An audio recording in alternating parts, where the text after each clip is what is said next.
My 13-year-old acts like a puppy again. Almost overnight, she's a different dog. Perfect poops. When people switch their dog's food to the farmer's dog, the effects can seem like magic. But there's no magic involved. It's simply real meat and vegetables with all the nutrients dogs need, instead of highly processed pellets. No tricks, just smarter, healthier pet food delivered in packs portioned for your dog. It's amazing what real food can do. Get 50% off your first order at thefarmersdog.com/no-magic. Listening to your favorite podcast? That's smart. Earning your degree online from Southern New Hampshire University?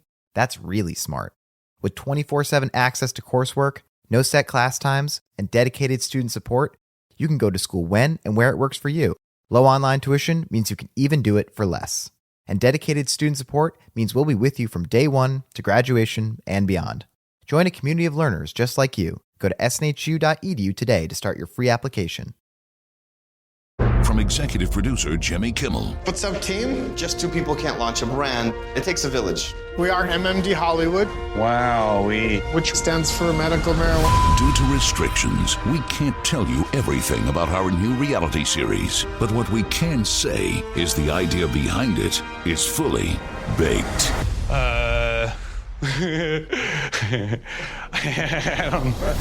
High Hopes. Streaming 4/20 on Hulu. All right, places, please. The Daly Migs Show is on deck. Guitars plugged in. Drums ready to go. Chickens. Other animals. And action. This is the Daly Migs Show on The Rock with Taryn Daly and Steve Migs. While listening to the Daly Migs Show, please refrain from any unnecessary finger gesturing. 99.9 KISW. Good morning, Rockaholics. What is cracking, Steve Migs?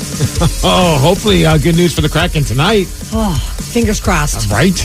I had one of those mornings where I woke up and totally thought in my brain that it was Wednesday, and then had the disappointment of realizing 'tis only Tuesday. Oh, I think I see you woke up and you had a dream that the Kraken won. I'm like, well, that clearly is a dream, because right now we're in the middle of a nightmare. That's very true. Rockaholics, it is time to get yourself informed. Knowledge is power. So give us 5-ish minutes and we'll give you, some interesting stuff you can talk about at work. This is the Daily Migs Download. AKA the DMD. Here's your daily dose of doings happening in the world. And the DMD is brought to you by Palace Lawn. Today's your day. I'm looking around. I don't think any of us accomplish it. It's Wear Purple Day. Nope. Well, I don't do that because I'm a cougar. I was going to say, well, Huskies fans are probably happy to hear about that. I don't even think I own anything purple. No? I don't think so. Well, that's going to change. We're going to buy you some purple. Oh, no. Lord. Hey, today also, it was 24 years ago that something happened here in the Pacific Northwest that was an iconic moment. And if you don't remember it, I don't think Danny, you weren't here. Sarah, I don't think you were you here during this time? Yeah. No, I don't. Or maybe I just got here. Yeah, you're probably here, but you weren't very old. I didn't know what was going on. Well, the Kingdome. Today was the last day that the Kingdome was around. It was imploded today. And tomorrow is the anniversary of its opening. Oh, really? Yeah, I didn't know that. March 27th, 1976, I believe. So now we've been without the Kingdome as long as it was around in the first place. How crazy is that? How fast time is flying. I even went online just to see if I could find footage of it, just out of curiosity, because I forgot about it. I mean, I was around. I remember seeing it, watching it on TV, came across the Como 4 live coverage of it, and it's totally a time capsule to listen back to this. And here's what it sounded like when the Kingdome was imploded. Jamie, are you clear? Clear.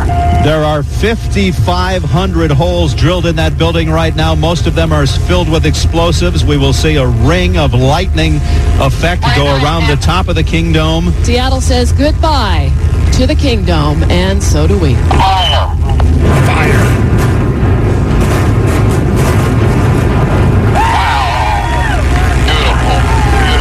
Right now, what we're watching is a tremendous cloud of dust and debris move up through the downtown Seattle area. We are probably a mile away with a perfect vantage point, but it did rattle the ground. Of course, we did know that they were planning seismic experiments to find out exactly what they could learn as the earth shook, and it indeed did.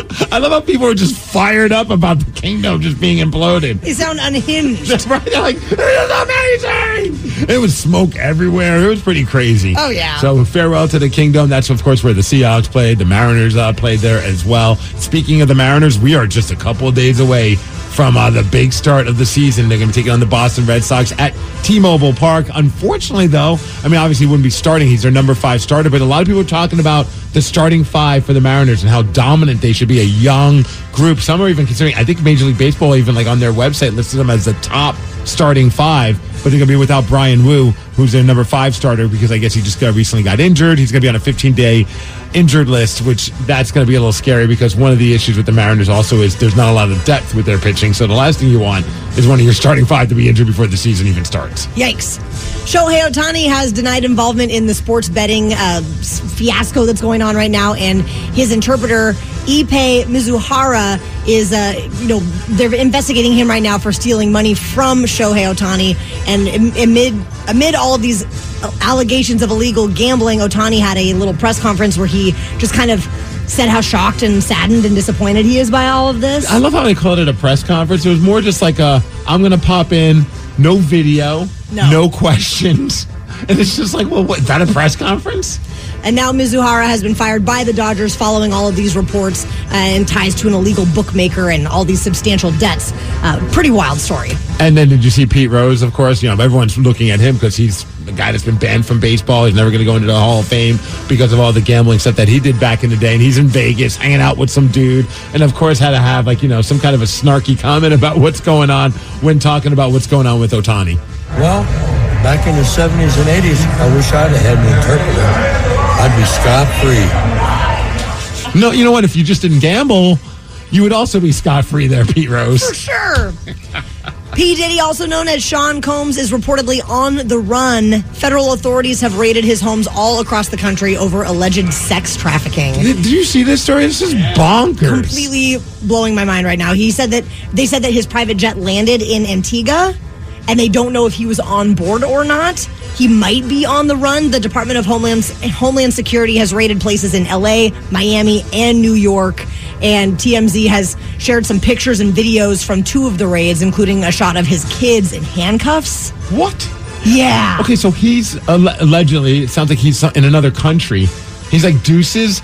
Sorry, kids. How old are these kids? I don't know really quick. I want to say early 20s. Early 20s. Yeah. Boy. And he just died down on his kids as they're being arrested. I know it's like a procedure. They might not have anything to do with this, but still, this story, I saw that yesterday. I was just like, damn, dude. Totally shocking. Yeah, as far as weather, it's going to hit a high of 58. It's going to be 55, sorry. It's going to be cloudy today. Don't forget the Kraken. Hopefully they win. They're taking on the Anaheim Ducks, who suck just as much as the Kraken. So maybe we'll see what's going on with that.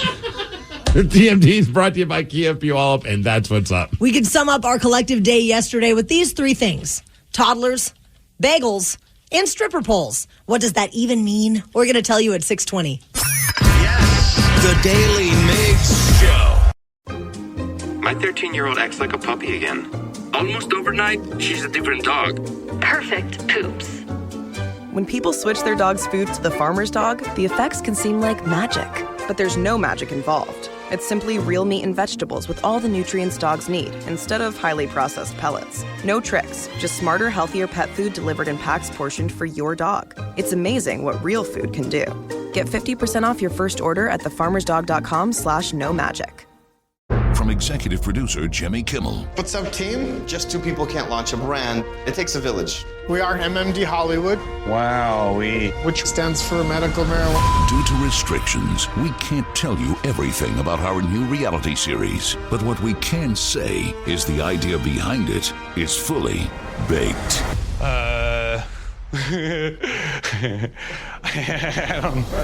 High Hopes.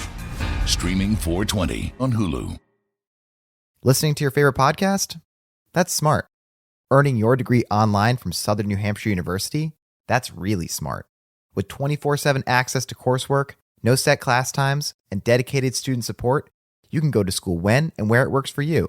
Low online tuition means you can even do it for less. And dedicated student support means we'll be with you from day 1 to graduation and beyond. Join a community of learners just like you. Go to snhu.edu today to start your free application. Rockaholics, if you are a social media person, that uses social media, then you should follow us. Our handle is @DailyMigs on Twitter and Instagram. And we posted a picture that has 4 shots. Yes.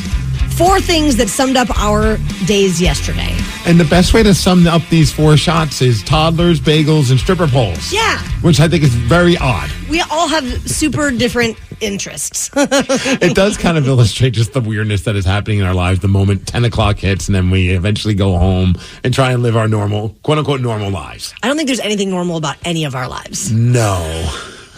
But sometimes there is, I mean, we're all dealing with being parents. Not all, but a lot of people have to deal with being a parent. You and I both have a 4-year-old, and both of our kids are involved in certain activities. Mine, something exciting happened yesterday. I was kind of getting fired up. I never done in a million years. I'd be the parent that gets excited about ballet recitals. and I say this right now because I do think there's going to come a time where I'm not going to be excited about ballet recitals when it gets good. Oh, yeah. You know what I mean? Like right now, it's kind of like toddler sports. They go out there, it's just chaos, and it's adorable. It's the same thing with ballet. Like, Tatum just goes out there, she dances and runs around and jumps, and I think it's the cutest thing. Like, they're not taking it too serious just yet, but they're trying. Yeah. So yesterday, we got the costume for our upcoming recital. Now, mind you, she broke her arm, so we were a little nervous. Like, we're like, is she going to be able to do her recital? Because she found out for this recital, she's going to be the lead.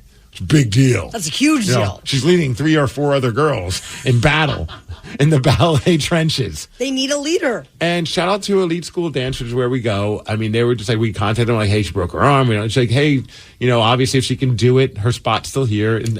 And they were like, of course she could still, we didn't even ask about her being the lead, but they're like, yeah, well, of course she'll still be the lead. She's been doing great and all that. So it's kind of cool.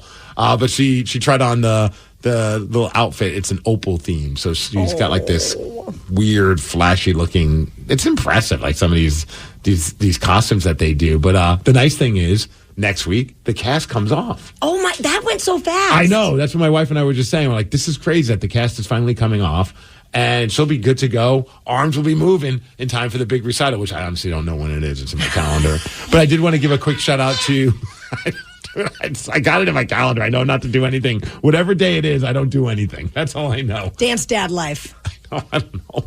So we get to go pick up the costume and I want to give a shout out to a guy by the name of Ian who's related. He's married into the family that runs Elite School of Dance. He's like in the medical world, but he was just there helping out. And he's like, wait, are you Steve Migs? I'm like, yeah. He's like, what are you doing here? I'm like, well, of course, I have a child. It would be weird if I just showed up to pick up a costume. But he was living in Hawaii, moved back, big fan of the show. So shout out to Ian. Awesome. Right on, Ian. Well, we had a new outfit situation yesterday as well, Steve Migs. Barrett has been doing martial arts for the past several weeks, but when we first enrolled him, they didn't have any... What is the outfit called? Is it a gi? A gi. They didn't have any gis in his size. I know. Whenever you would send us pictures, I'm just like, this isn't real until he has a gi on. So he only had the belt, but Right. now they finally had an outfit in his size. So yesterday he got to rock it, and yesterday was another nightmare of a day. And I thought for sure he was going to be so excited to wear the outfit. He was going to be listening and participating. He was as if he was running track and field. Is how he was participating. Doing hot laps around the entire thing with all the other kids focused and listening to the teacher. How's that make you feel? Terrible. Yeah, I want to crawl in a hole and die. I honestly thought when you sent that picture, I'm like, oh, now it's legit. Now he's going to be good. Oh, no. Would trigger him to be like, now I wasn't official until now, Mom. And the picture that I shared, the teacher that he's standing with was not even the teacher of that class. That was the teacher that was like on the sidelines that came in to basically help Barrett through the class. So he was doing so bad they had to give him his own like private Yes. sensei. Yes. And then after the class, he was like, hey, would you be interested in maybe signing him up for another private lesson? And I was like, yes, I would be very interested. Oh, this guy's got the hustle. He just finds the crazy kid and goes to the mom that looks embarrassed and is like, look, I can help you. I've already spent so much money at this place, and I'm your secret sensei. How long I am single-handedly keeping this place in business. How long are you committing to there, Taryn? So what are you on? Like, what is this, class 7? This is probably class 7 now. How many classes are you going to give it until you say, you know what, this isn't happening? I want to give it at least a couple months. There's a tournament coming up though in May. Can we come? Oh my God. I already don't want him to participate. I do. Because it's one He's thing the to wild do it. card. He might crush it. It's one thing to do it in a class of 10 kids to be the chaotic kid, but it's another thing to be in a tournament situation with hundreds of other people there. So he may not be participating. Based on your story, if S goes down and it's not going well, he at least knows how to run. Oh, absolutely. Danny. Hi. We're going to transition to food. I love food. Why did you post a picture of a bagel? Because that bagel is probably the greatest bagel I've ever had in my entire life. So I love food, and every time it's probably about an every 3 to 4 month thing. It's a place called Blazin' Bagels, and I've heard of that. It's down in Soto. I think they have a couple of locations, but the one I go to is down in Soto, and it's every time I have to go get my oil changed on my car, I have to go down to Soto to drop off my car, and it takes 3 to 4 hours. So instead of just napping in the break room, I take a walk to get healthy, and then I go and buy myself my Lox bagel from Blazin' Bagels. Put those calories back on, baby. Amazing, and it never disappoints. I love that you treat yourself. You're like, well, I'm stuck here. I might as well get a bagel. Every single time I have to get an oil change. So on that specific bagel, because I also love food, is it just, what is the kind of bagel that it is? So it's a jalapeno bagel, regular cream cheese.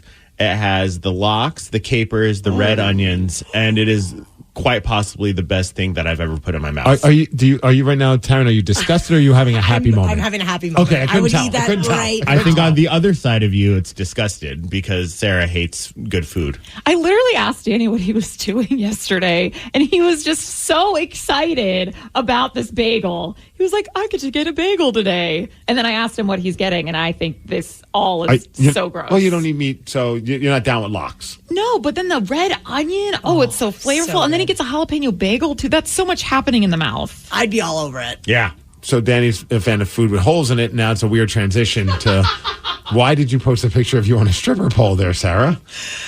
You guys, I am getting inspired.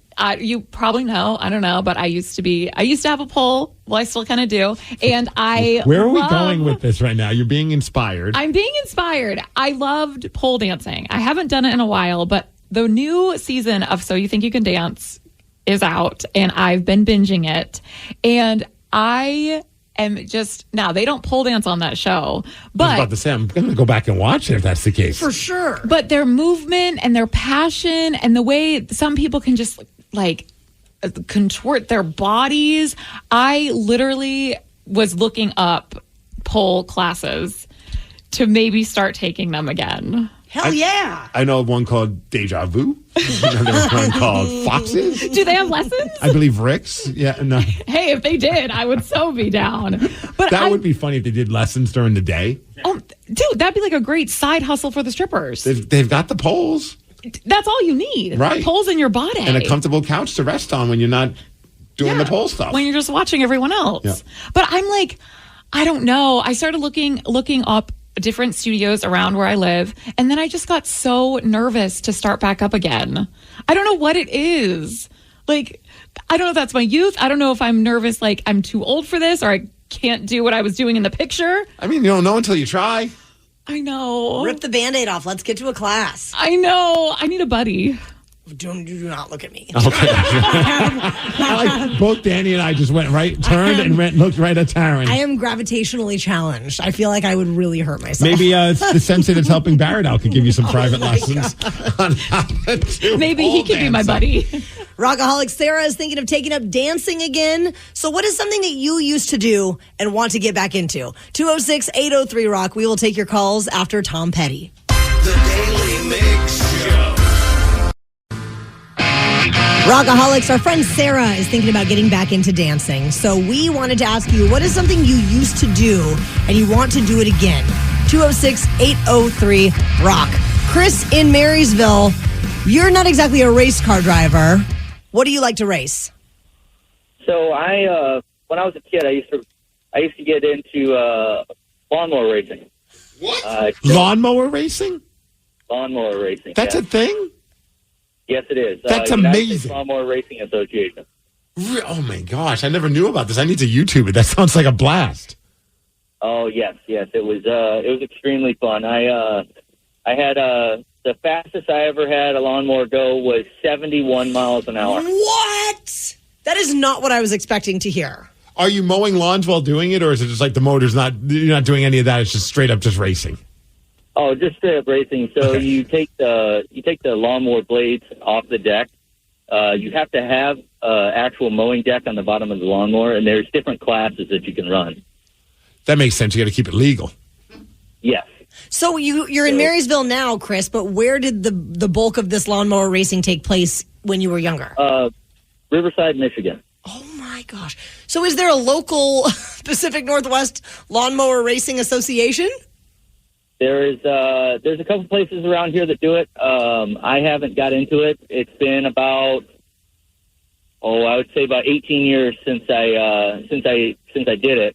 But it is like nothing else. It's super fun, and I love doing it. Dude, I'm watching YouTube footage of this right now, Chris. This is insane. First of all, it looks like it's like on a full-on like speedway, and there's a crowd, and these lawnmowers are going real fast, but they're also very susceptible of flipping. Yes. So there's things you can do to lower the center of gravity, and you really got to just drift everywhere you go. Drift. You're wide open at all times. So when these lawnmower races happen, is it like a ticketed event where people are paying to watch? Yes. So it's usually like a Le Mans start. They line the lawnmowers up against the wall, and you start on the other side of the track, and you run to your mower, hop on it, start it, and take off. Did you ever get hurt doing this? Yes. I've blown out my right rotator cuff.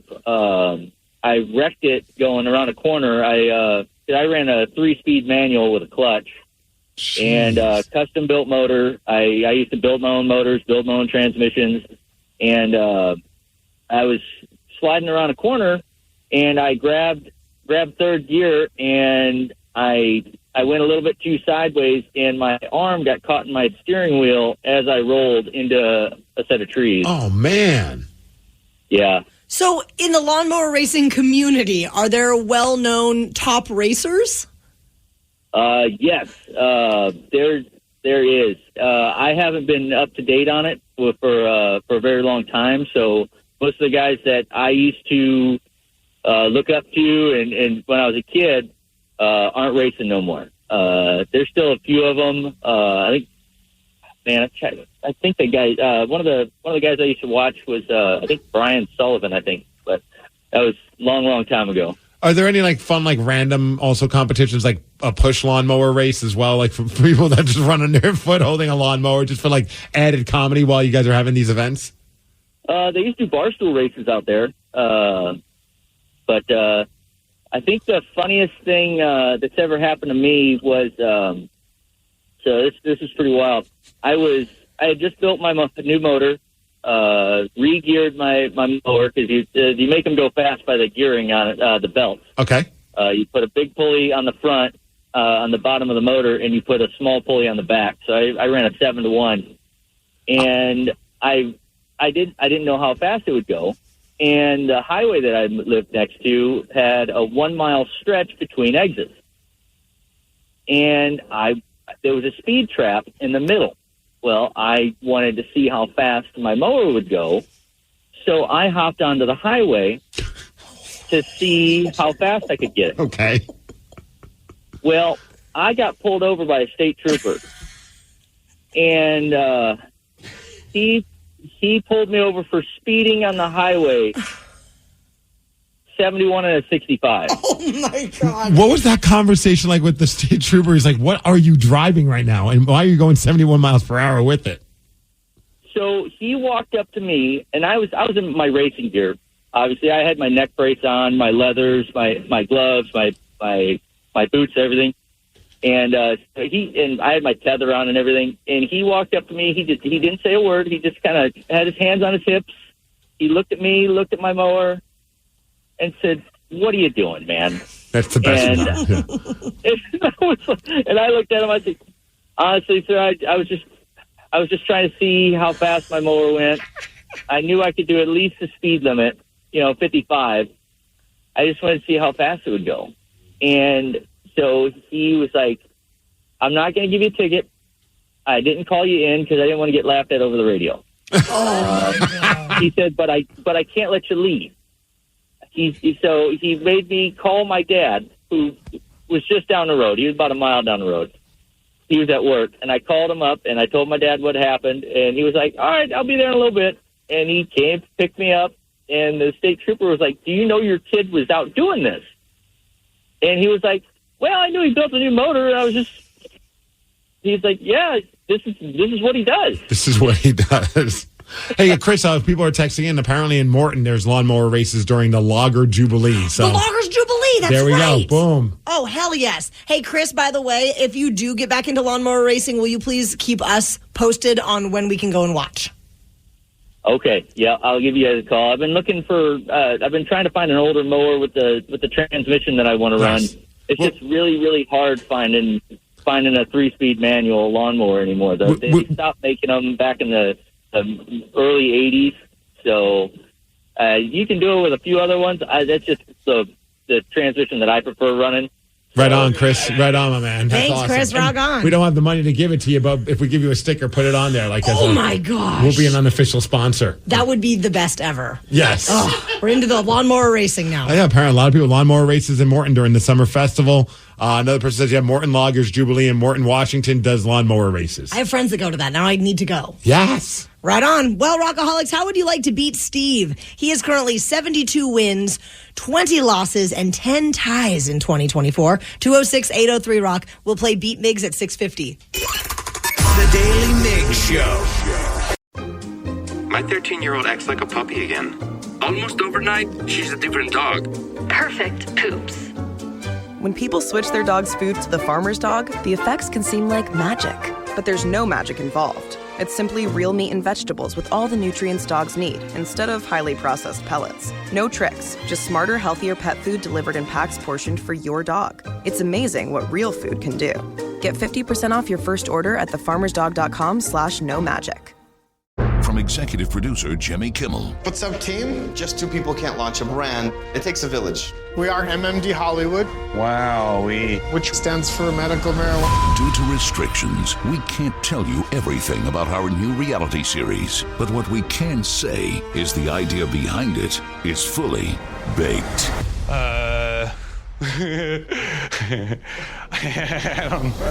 High Hopes. Streaming 4/20 on Hulu. Listening to your favorite podcast? That's smart. Earning your degree online from Southern New Hampshire University? That's really smart. With 24/7 access to coursework, no set class times, and dedicated student support, you can go to school when and where it works for you. Low online tuition means you can even do it for less.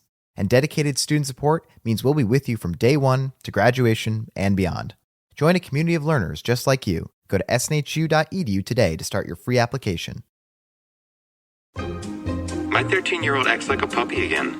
Almost overnight, she's a different dog. Perfect poops. When people switch their dog's food to the farmer's dog, the effects can seem like magic. But there's no magic involved. It's simply real meat and vegetables with all the nutrients dogs need, instead of highly processed pellets. No tricks, just smarter, healthier pet food delivered in packs portioned for your dog. It's amazing what real food can do. Get 50% off your first order at thefarmersdog.com/no-magic. From executive producer Jimmy Kimmel. What's up, team? Just two people can't launch a brand. It takes a village. We are MMD Hollywood. Wow, which stands for medical marijuana. Due to restrictions, we can't tell you everything about our new reality series. But what we can say is the idea behind it is fully baked.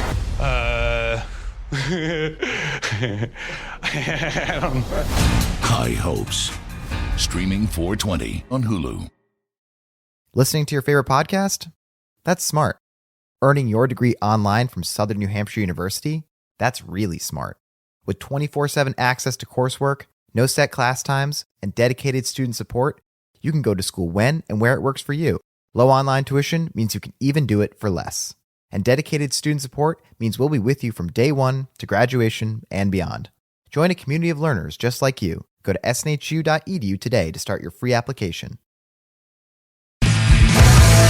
The Daly Migs Show presents the most popular radio game on this side of the speaker. Let's play Beat Migs. Beat Migs, don't be a loser. Whoa. Beat Migs, you're a loser. Who's ready to beat Migs? I know Dustin from Bellevue is. Dustin, are you there? Dustin? Yes. Hi. Good. I'm Sarah, your host, and it's time for you to get out of here, Steve. Goodbye. For those playing at home, Dustin has 60 seconds to answer 10 questions. You can pass all you want, but you only get 3 guesses per question. Are you ready? Let's go. How many innings are in a typical MLB game? 9. Correct. Who plays the title character in the John Wick movies? Pass. The cockapoo is the only flightless species of which type of bird? Parrot. Correct. Mike Tyson is set to fight which YouTuber in July? Logan Paul. Jake Paul. Jake Paul, yes. With the number being in the 40s, typically how many permanent teeth do adult dogs have? 26. Oh, 40s? 42. 43, Yes, 44. 42. Steven Tyler was a judge on what singing competition reality show? America's Got Talent. No. American Idol. Yes. Beginning with T, what is the real first name of Hulk Hogan? Theodore. No. Did you say T? T, yes. Tom. No. Terry. Yes. What video game is abbreviated to COD? Pass. The Netflix hit show Squid Game came out in what year? 2018. No. Dustin, you got 6 correct. Not bad. Not bad. Better than I thought it was going to be. Mm-hmm. You guessed well on the ones that were numbers. For sure. But yeah. So I don't know. I feel like Steve's going to do really well on this. These were some good questions. I enjoyed this thoroughly, Sarah. Did you? I did. I think Steve actually might. I don't know, Steve. You might get a. Come on, say it. I don't want to jinx it, but I have faith you might get a perfect 10.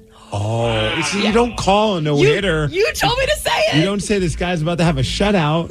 No pressure now. All right, now I gotta live up to your hype. Steve, are you ready? Let's go. How many innings are in a typical MLB game? 9. Correct. Who plays the title character in the John Wick movies? Keanu Reeves. Yes. The cockapoo is the only flightless species of which bird? Which type of bird? What? Cockapoo is which type of bird? I don't know. A pigeon? No. Chicken? No. Turkey? Woo, no. Mike Tyson is set to fight what YouTuber in July? Oh, Jake Paul. Correct. With the number being in the 40s, typically how many permanent teeth do adult dogs have? 41. No. 42. Yes. Steven Tyler was a judge on what singing competition reality show? Steven Tyler was on The Voice? No. American Idol. Correct. Beginning with T, what is the real first name of Hulk Hogan? Terry. Yes. Terry what video Bollea. game is abbreviated to COD? Call of Duty. Yes. The Netflix hit show Squid Game came out in what year? 2017? No. 2016? No. 2018? No. What band was Harry Styles in before his solo career? 1D, One Direction. Yes. Wow, Steve. You didn't get a perfect 10, but you got 8 correct, which is still a win. Yes. 8-6. So sorry, Dustin. I knew those two. I just totally spaced on Call of Duty and Reeves. Oh, it's All right, good job, okay. Steve. You're going to be okay, man. Do you need a hug? He did great. You know what? There's always next time. I feel bad. He sounded so sad. He sounded so sad. It's making me laugh, which is terrible. But Dustin, it's all right. I'm going to kick a man when he's down. He's just like, I knew those two. I did. He didn't know Keanu Reeves, which was unfortunate. You got Call of Duty. The Netflix hit show Squid Game. I was thinking that was like during COVID. So Yeah. 2020, maybe 2021. 2021. All right. Oh, man, I really jumped way back. Yeah. I think Dustin did too. Yeah. And then the one that he got, the cockapoo is the only flightless species of parrot. Parrot? I didn't realize it was a flightless bird. Is that the one that is the white one with the crazy? I think so, yeah. Those ones are wild. I know. They're They kind like of cool strut looking. around and like headbang and stuff. They got such a good strut because they can't fly. Ooh, ooh. Taryn, did you ever own a bird? Yes, I had a parakeet. I knew it. Pete the parakeet. Pete the parakeet. What happened to Pete? Well, we had a cat. All right, no further questions. Named Angus. And Angus was hungry. Angus was hungry. Angus got the pulled down the cage. Pete got out. Wait, so he pulled the cage down? Yeah. Angus has been strategizing that, I bet, for a minute. It was bad.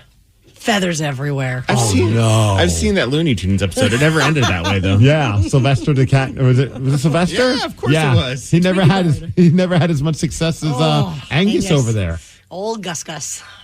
Was Angus named after AC/DC or Black Angus, the steakhouse? My dad wanted to name, if he had a boy, which he did, he wanted to name his son Angus, and my mom said absolutely not. So then we got a boy cat, and my dad got to name him Angus. He finally got his Gus. I love that. Your dad had the same mindset as I did, and I think my wife was happy we didn't have a boy, so we didn't have to have that argument, because I wanted to name if we had a boy, I wanted to name him Thurman. Oh, I like that. Thank you. That's a very unique name. And I actually liked the name Angus. I was like, you know what? That's a dope name. Yeah. But, you know. At first I was like, at first I thought, well, your dad giving birth to a cat. But then I realized, no, he wanted a boy. And my dad's side of the family's super Scottish, and so he really wanted that. Angus. So it had nothing to do with AC/DC? No. Oh. No, not at all. Well, rest in peace. Members of Pearl Jam, The Who, and Led Zeppelin just jammed on stage. Why? We're going to tell you after 3 Doors Down. The Daily Migs Show. A stage full of legends. Roger Daltrey welcomed Robert Plant and Eddie Vedder on stage for a performance of The Who's Baba O'Reilly this past Sunday night. It was part of the Teenage Cancer Trust concert. I know Pearl Jam has covered Baba O'Reilly many times in the past. I feel like have they covered other Who songs too? Oh, I'm positive of it. I know Eddie's a huge fan of The Who. So, I mean, yeah, I can't think of one right offhand, but I think Pinball Wizard as well. Nice. But I think there's been a few other. Is it Love Reign Over Me? Yes. Yeah. Good call. Yep. Mm-hmm. Good memory. I like how I'm like, I don't know any names. I'm like, oh, how about this one? How about that one? Such a dork. You know everything, Steve. Yeah, okay. It's a really, really cool clip, though. If you haven't seen the full video, you should definitely check it out. Robert Plant and Eddie Vedder sing as part of the chorus, and we have that part of the song.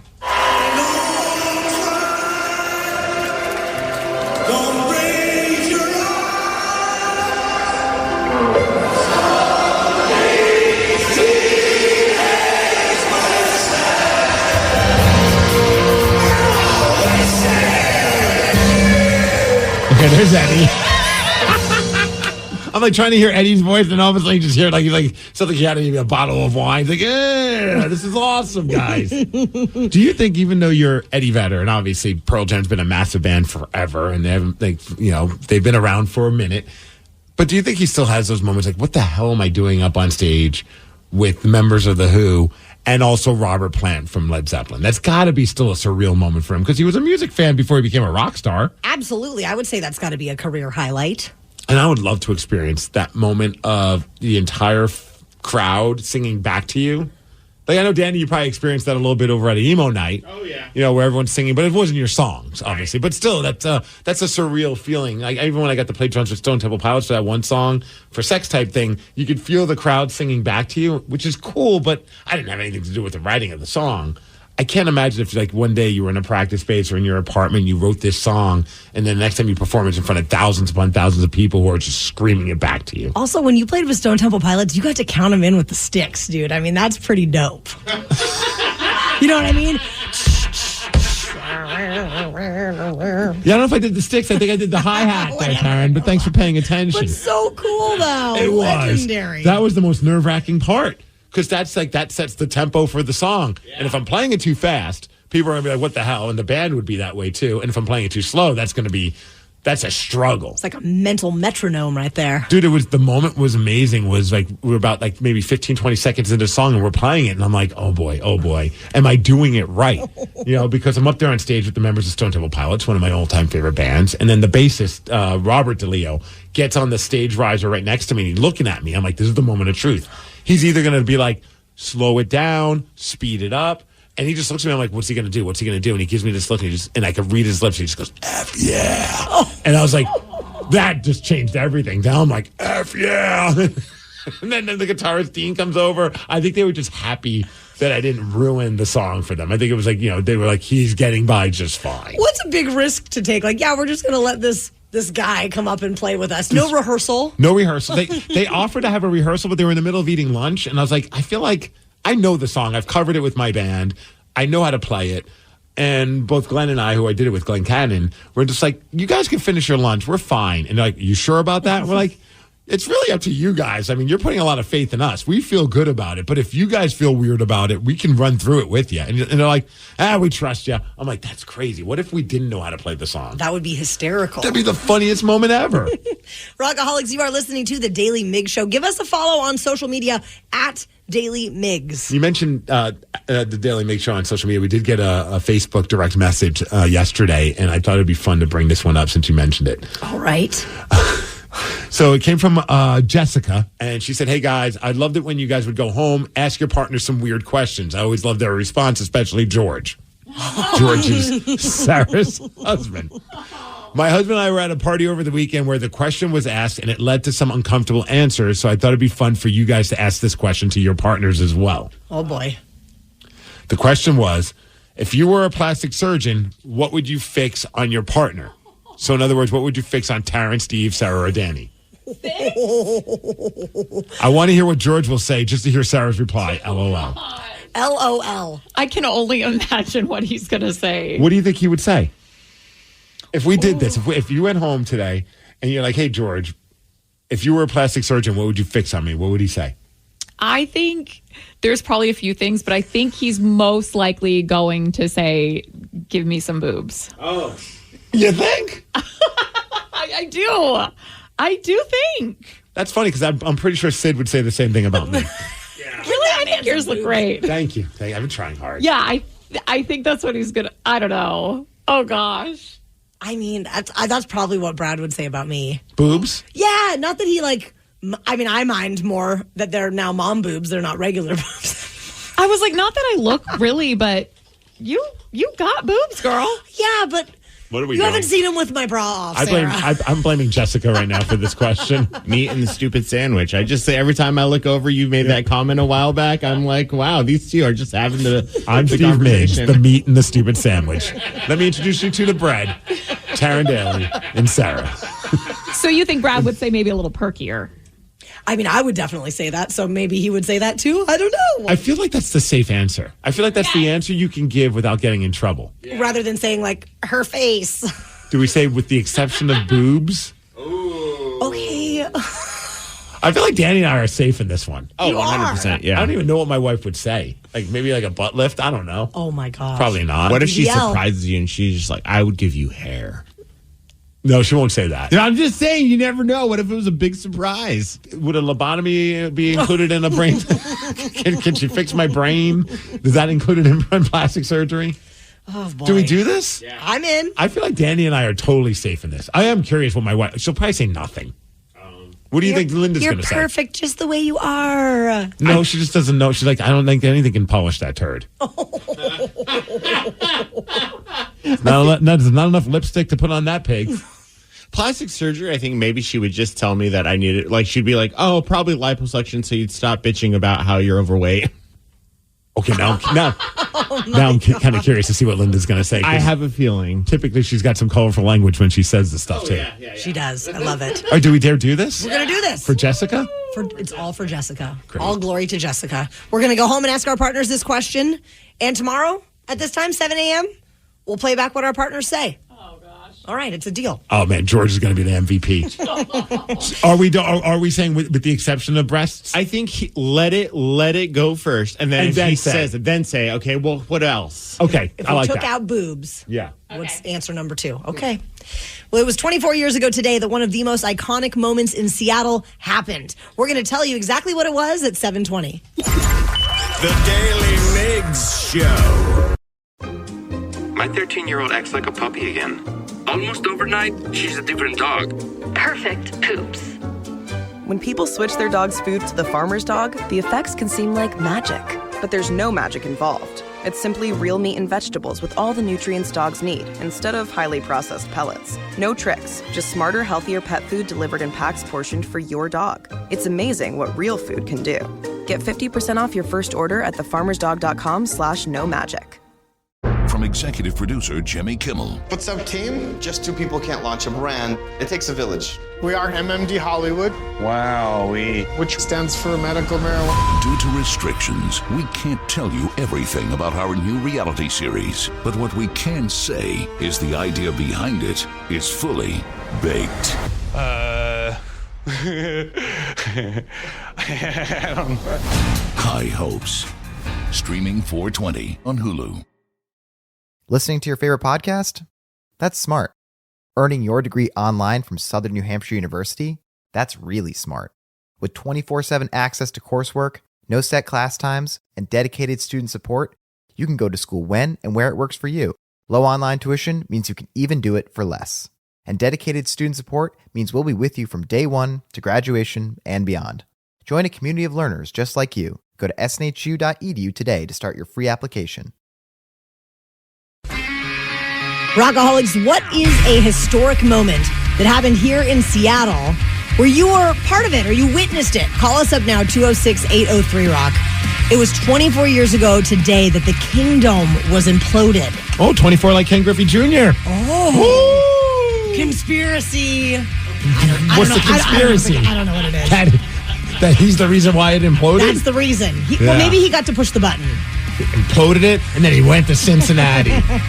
So now we've been without the Kingdom just as long as we had the Kingdom in the first place, which is pretty wild. That makes you feel old. I remember a lot of like the great Kingdom parking lot concerts with the Warped Tour. Oh, yeah. Yeah. And it was safe. You didn't have to worry about the roof falling on you. Oh, ceiling tile night. That was always a fun one, right? Okay, yeah. Como 4 News had audio from when it happened. You've got that, Steve? Oh, yeah. Let's hear it. This is such a time capsule. Jamie, are you clear? There are 5,500 holes drilled in that building right now. Most of them are filled with explosives. We will see a ring of lightning effect go around the top of the Kingdom. Seattle says goodbye to the Kingdom, and so do we.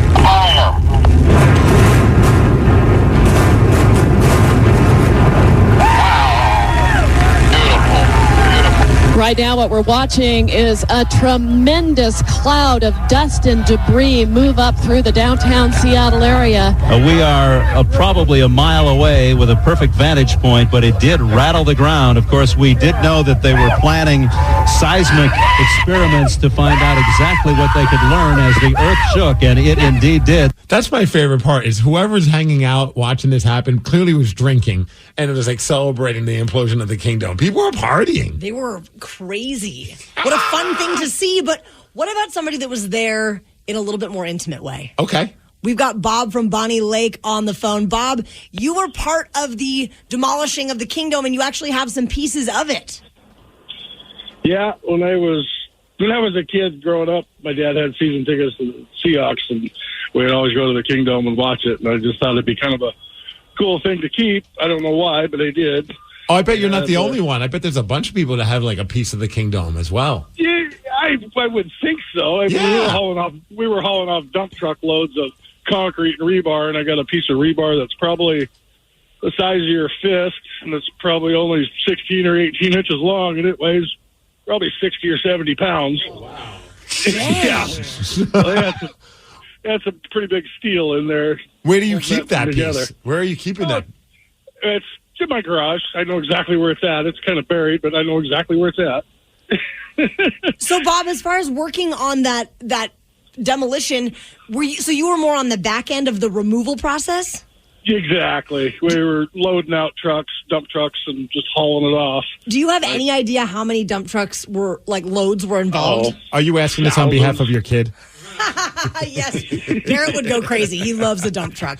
But was there any thousands and thousands and thousands? Oh yeah. It was just a massive pile of rubble. The thing I remember most about the footage and like the coverage of it was that they had video cameras inside of it. And I was like, man, those cameras are done after this footage. Like, there's just junkers. I mean, you just think the Kingdom's just going to fall over it.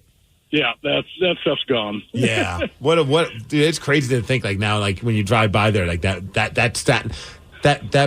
giant stadium was there once. It's just nuts to think. Oh yeah, I had when it demolished, I had 20 game packed to the Mariners, so I got to witness the last 20 games of Mariners in the Kingdom, and then I got 20 games in the new stadium right next door. Dang. that was kind of cool, too. Right on, Bob. Thank you so much. Thanks for the call, Bob. Sweet That's piece crazy. of history. Oh, absolutely. Well, Rockaholics, what was a historic moment that happened here in Seattle that you were a part of or witnessed? Give us a call now, 206-803-ROCK. We'll take your calls after Aerosmith. The Daily Migs Show. Rockaholics, what is a historic moment that happened here in Seattle that you were a part of or witnessed? Give us a call now, 206-803-ROCK. Sam in Mount Lake Terrace, your dad got to be on top of the Kingdome.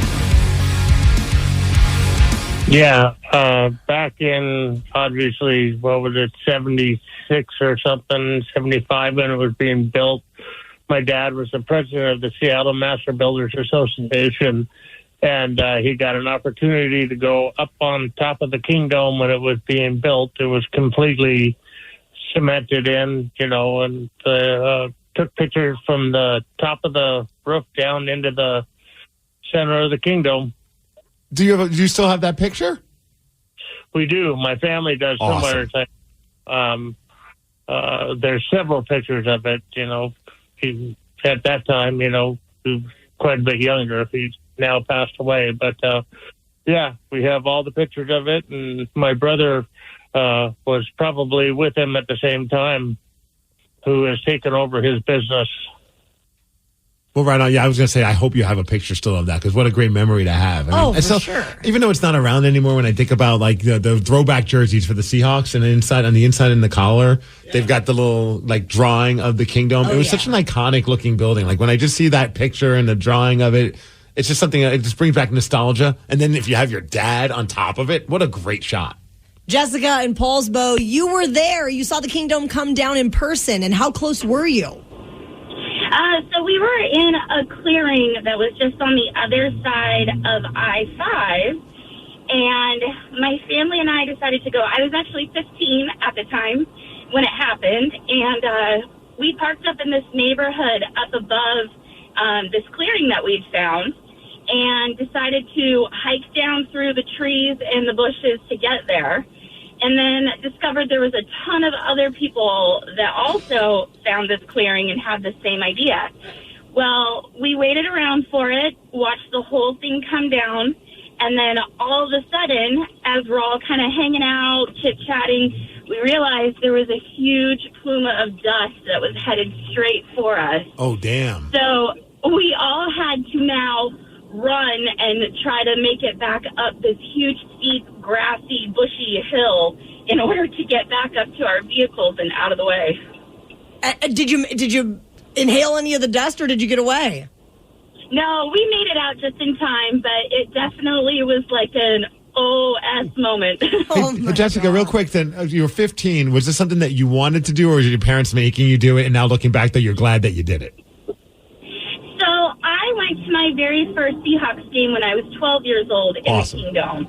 And so it was pretty exciting. We knew it was happening. We just decided, I think that morning, we got up early and decided to head up there. And I grew up in Auburn, so we were actually, more towards, the Federal Way side. So we had to make it from there all the way up and try to find a spot to watch it. And, yeah, like I said, all of a sudden we realized us and all these other people that had literally, walked down through this green belt in this neighborhood up there to see it, that, yeah, if we didn't go now, we were going to be covered in dust.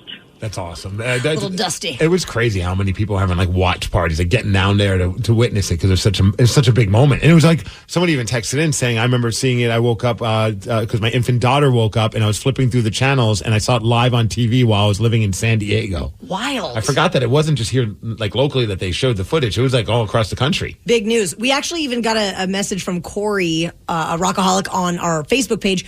He was part of building the new stadium while they were cleaning up the Kingdome. Okay. It was Local 86 Iron Workers, and there's some photos on the Seattle Vintage Facebook group, and they are amazing. Just incredible. And the cranes that are involved, it's just wild. Oh, he's got a great shot of when it's fully imploded and just the carnage that's all around that area. 206-803-ROCK. What was a historic moment that happened here in Seattle that you were part of or witnessed? David in Federal Way, for you it was the earthquake back in 2001. Half a day from Guam, guys. Good morning. What's up, David? Yeah, hey, I had just moved out here from Guam in 2001, and I was working up there in Factoria near Bellevue. And when that earthquake hit, all the buildings started to shake. There's a glass building that was over there, and all the glass started to break and shatter. We had this one guy. He was a Japanese guy. I guess he just came from Japan. And he started to shout, "Godzilla, Godzilla, Godzilla is coming." No, he didn't. And, yeah, he did. That was crazy. I remember that earthquake because... You're pranking us right now? There's an earthquake going on. I remember that earthquake because I was, it was during an FBL. I was in FBLA, Future Business Leaders of America, obviously. Well, yeah, we knew that. That's why we wanted you to work with us. Absolutely. But I remember we were traveling for like districts or whatever it was, state, I guess it was state. And we were in a hotel when that happened. Yeah. And they had to evacuate the hotel and you weren't allowed to use the elevators. So everybody's like cramming down the stairway trying to get out. It was wild, but no crazy damage or anything, but it was very scary. I came back from a bender from Vegas. I remember we partied hard. It was a bachelor party, and I was in bad shape, and I was in bed, and I thought I was having the spins. And I looked up, I'm like, everything's moving, and then it dawned on me, I'm like, oh crap, everything is moving. And then I was just like, I put the blanket over my head, thinking that's going to protect me from the roof caving in. I lived in an old building in Queen Anne. And I remember after it finally settled down, I got outside and there was like somebody who worked for the city who was outside like assessing the structure. Oh. And I'm like, what are you doing? Because I was an apartment manager at the time. He's like, this building was one of the first we thought would go down when the earthquake happened. So he came out to check and see if it went down. And I was like, I need to get out of this building.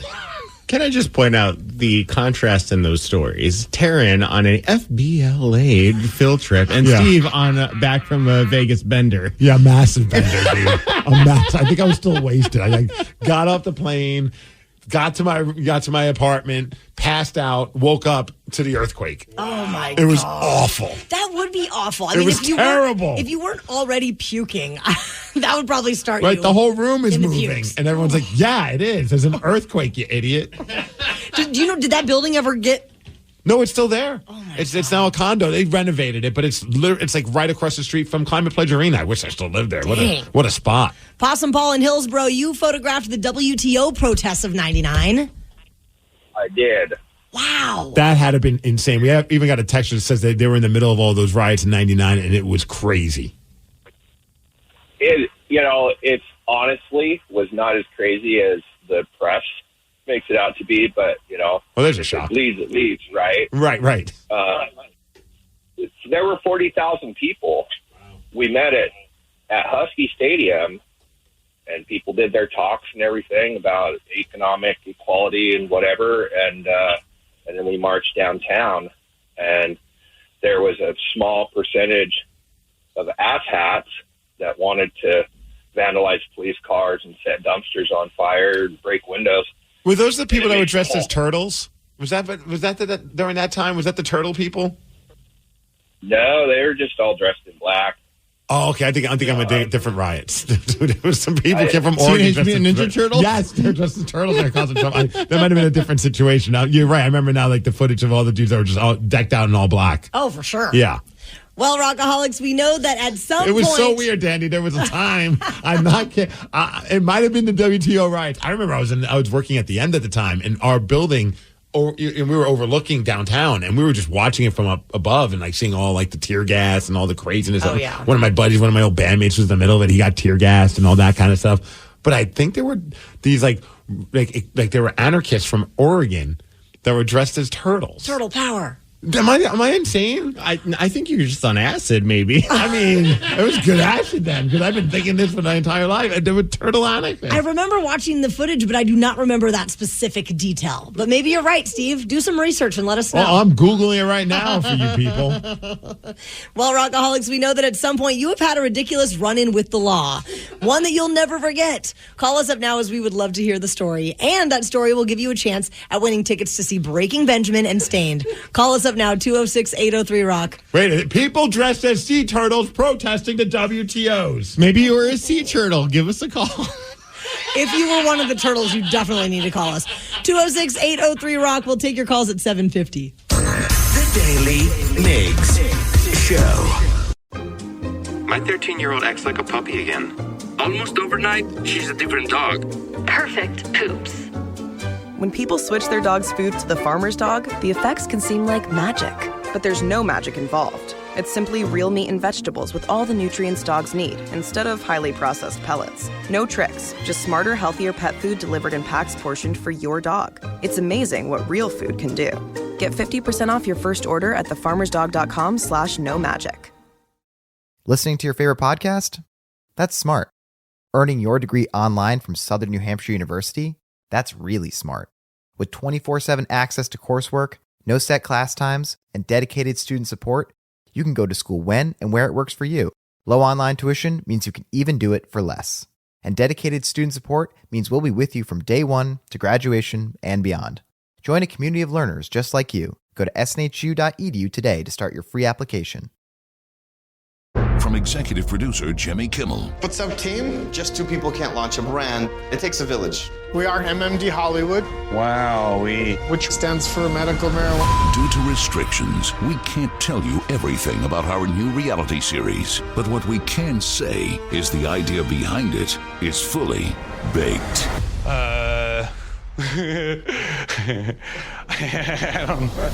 High Hopes. Streaming 4/20 on Hulu. My 13-year-old acts like a puppy again. Almost overnight, she's a different dog. Perfect poops. When people switch their dog's food to the farmer's dog, the effects can seem like magic. But there's no magic involved. It's simply real meat and vegetables with all the nutrients dogs need, instead of highly processed pellets. No tricks, just smarter, healthier pet food delivered in packs portioned for your dog. It's amazing what real food can do. Get 50% off your first order at thefarmersdog.com/no magic.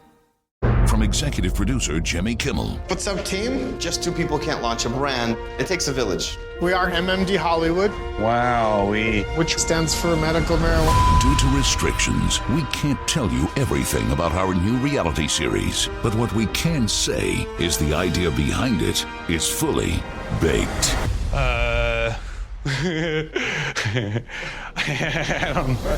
High Hopes. Streaming 4/20 on Hulu. Listening to your favorite podcast? That's smart. Earning your degree online from Southern New Hampshire University? That's really smart. With 24/7 access to coursework, no set class times, and dedicated student support, you can go to school when and where it works for you. Low online tuition means you can even do it for less. And dedicated student support means we'll be with you from day one to graduation and beyond. Join a community of learners just like you. Go to snhu.edu today to start your free application. Now on the Daly Migs Show. Damn. Some birds aren't meant to be caged. Yet, here we are, butt naked, eating soggy bologna sandwiches. Figure it's time to get busy living and get busy winning. Let's play Cellmates. Cellmates is the game where lawbreakers become game changers. And this week, we are playing for tickets to see Breaking Benjamin and Stained at White River Amphitheater on October 8th. Let's meet our cellmates. We have Stephanie in Tacoma. How fast were you going on I-5 when you got pulled over? 120. Excuse me? Yeah. Did you have to go to the bathroom? What was that? No, I just said, did you have to go to the bathroom? Is that why you were going that fast? I know. So I was in college. I was a freshman in college. I went to Western, and we had Japanese exchange students. And, you know, one of them was a gearhead. I'm a little bit of a gearhead. And so he found out I had an RX-7. That was my car all through high school and in college. And he was like, oh, my God, I've never been in one before. And I was like, what? You know, you're from Japan. I don't know. I was naive, and I just figured he'd been in one before. And he wanted to go fast. Daisuke, shout out to Daisuke. And so I was like, oh, yeah, I'll go fast. So we just got done bowling, and I was like, okay, let's just, you know, I'll just hit 120 on I-5, and we'll go home and call it a night. And I started going, and I slowed down, right? I got to 120, we were going, and then I went back to the speed limit, and I was going to get off the freeway and go back to the dorm. And all of a sudden, like, State Patrol is tailing me. I had 2 cop cars on me. They had their guns out. They were trying to push me to the side of the road to get me to pull over. And that was the last time Daisuke hung out with Stephanie. Yeah, I was freaking out. You know, I'm 19. I was like, oh, my God, this is it. I'm screwed. And his hands were up, and he's in the back seat. You know, there's, like, little bucket seats back there. He's in the back seat. My roommate's in the front seat. So I pull over, and, like, they got me in a parking lot. They had me, like, slowly exit the vehicle. Because I don't know, they weren't sure if I was running from them, and I think that's what they thought, is right. that I was running from them. Did you get a ticket? I got arrested, didn't go to jail. I did get a ticket, and they did me so good, because I told them the truth, because I thought I was screwed. And I found out that I think that they had actually clocked me when I was still accelerating, which is why they thought I was running. Because when they wrote my ticket, they only wrote it for like 90 miles per hour. Oh, that's child's play, 90 miles per hour. That was real nice of them.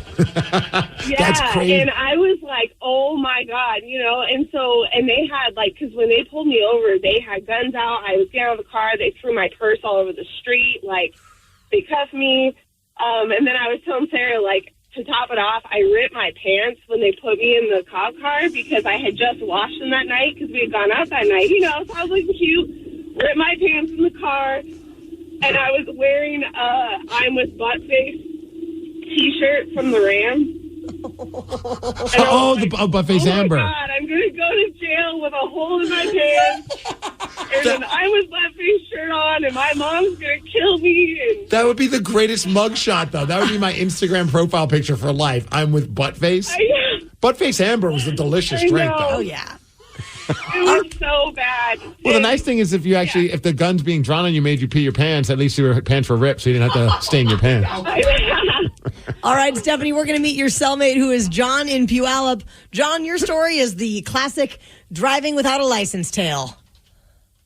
Yeah, so me and my girlfriend at the time were just about ready to move to Montana, and the move was only a couple days away. And we went out with some friends to the casino to go celebrate, you know, hurrah, give a last goodbye to everybody.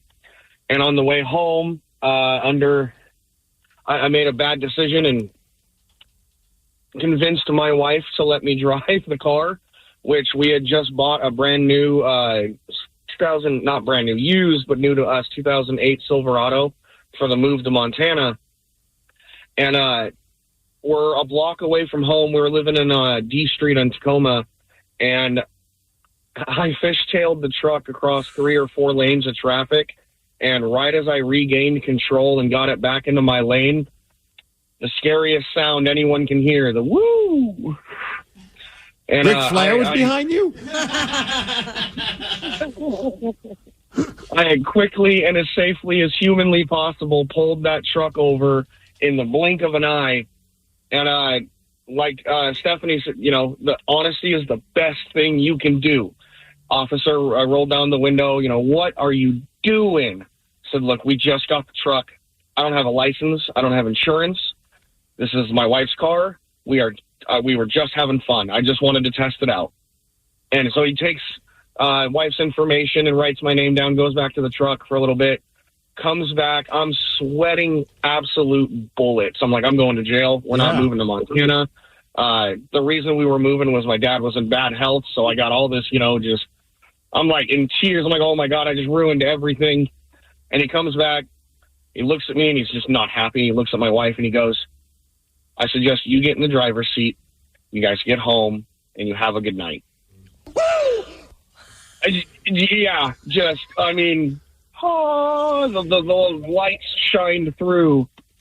I bet you did not sleep that night. I bet the adrenaline was just so high for the rest of the night. I know it would be for me.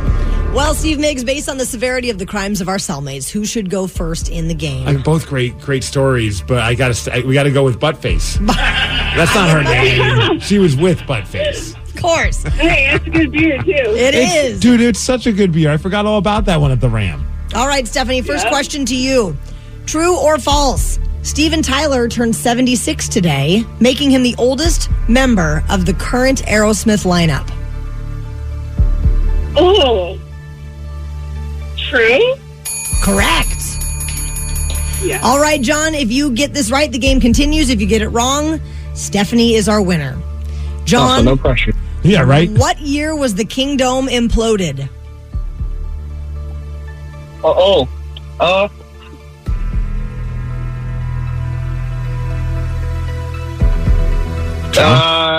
97? That would be 2000. Yeah, 24 years ago today. 24 years ago today. Congratulations, Stephanie. You have won the tickets to Breaking Benjamin and Stained at White River Amphitheater. Oh my God, you guys are freaking out. I've never won a radio contest with this awesome. I'm so excited. Well, I hope you're not wearing tight pants. I don't want you to rip them right now. Wow. I know, jeez. Hey, much no love. more of that. Much love, Stephanie. Congratulations. That's awesome. Maybe she's going to take her +1 as butt face. Oh, and then she wear the shirt again. Yeah, absolutely. I'm with butt face. Could you imagine that mugshot? That would be all over the mortifying. internet. Oh, yeah. Yeah. Rockaholics, why would a door sell for over $700,000? And if one member of our show had the money, I know he would have purchased it. We're going to tell you all about it after Metallica. The Daily Migs Show. Steve Migs, can you think of any legendary doors? Like I was thinking of Jim Morrison. Well, there's that. I was thinking of the doors in Alice in Wonderland. Oh, you're talking about in pop culture movies? Yeah. The door in The Shining. That's a very good one, Was too. it Here's Johnny? Here's Johnny. Yeah. The Doors and Nightmare Before Christmas. The holiday doors. Very good. Okay. I know. Steve looked very confused. I'm going to take your word for that one. I can't wait for Tatum to get into The Nightmare Before Christmas. She was watching a YouTube video. It was because she loves watching people play with toys on YouTube, and it was on Nightmare Before Christmas toys, and she was freaking out about the dog. Oh, zero. Like, we had to run in from the other room because she started screaming. We thought she hurt her arm again. And we're like, what's going on? She's like, it's the cutest puppy. And we're like, and my wife's like, oh, crap. I think she's into this now. Yes. There's the doors in Monsters, Inc. A lot of legendary doors, but not many legendary Watch a couple doors. hardcore wrestling matches. There's doors involved nowadays because tables are too expensive and hard to find. So now people are using doors to throw wrestlers into. Well, this door in this story is the most expensive door I've ever heard of. Okay. Heritage Auctions completed the auction sale of the door that Leonardo DiCaprio and Kate Winslet are hanging on to as they try to survive the Titanic in the film back in 1997. It just shows, you save everything from a movie. Do not throw anything away, because if this movie becomes a monster hit, like Titanic has, I've never seen it though, but if it becomes a massive movie, you can sell most of those props and make bank off of it. This door in particular sold for $718,750. Oh, so that's where all that money went, Danny, from Emo Night. Yeah, it sure did. I knew you were doing all those Emo Nights for a reason. So you remember this scene. Do you think... Do I remember? I had never seen Titanic. Steve, when are we going to get you to watch Titanic? What are you talking I know. about? Never going to watch it. I want that on my gravestone. Here lies Steve Migs. Loving father. I think a pretty good husband.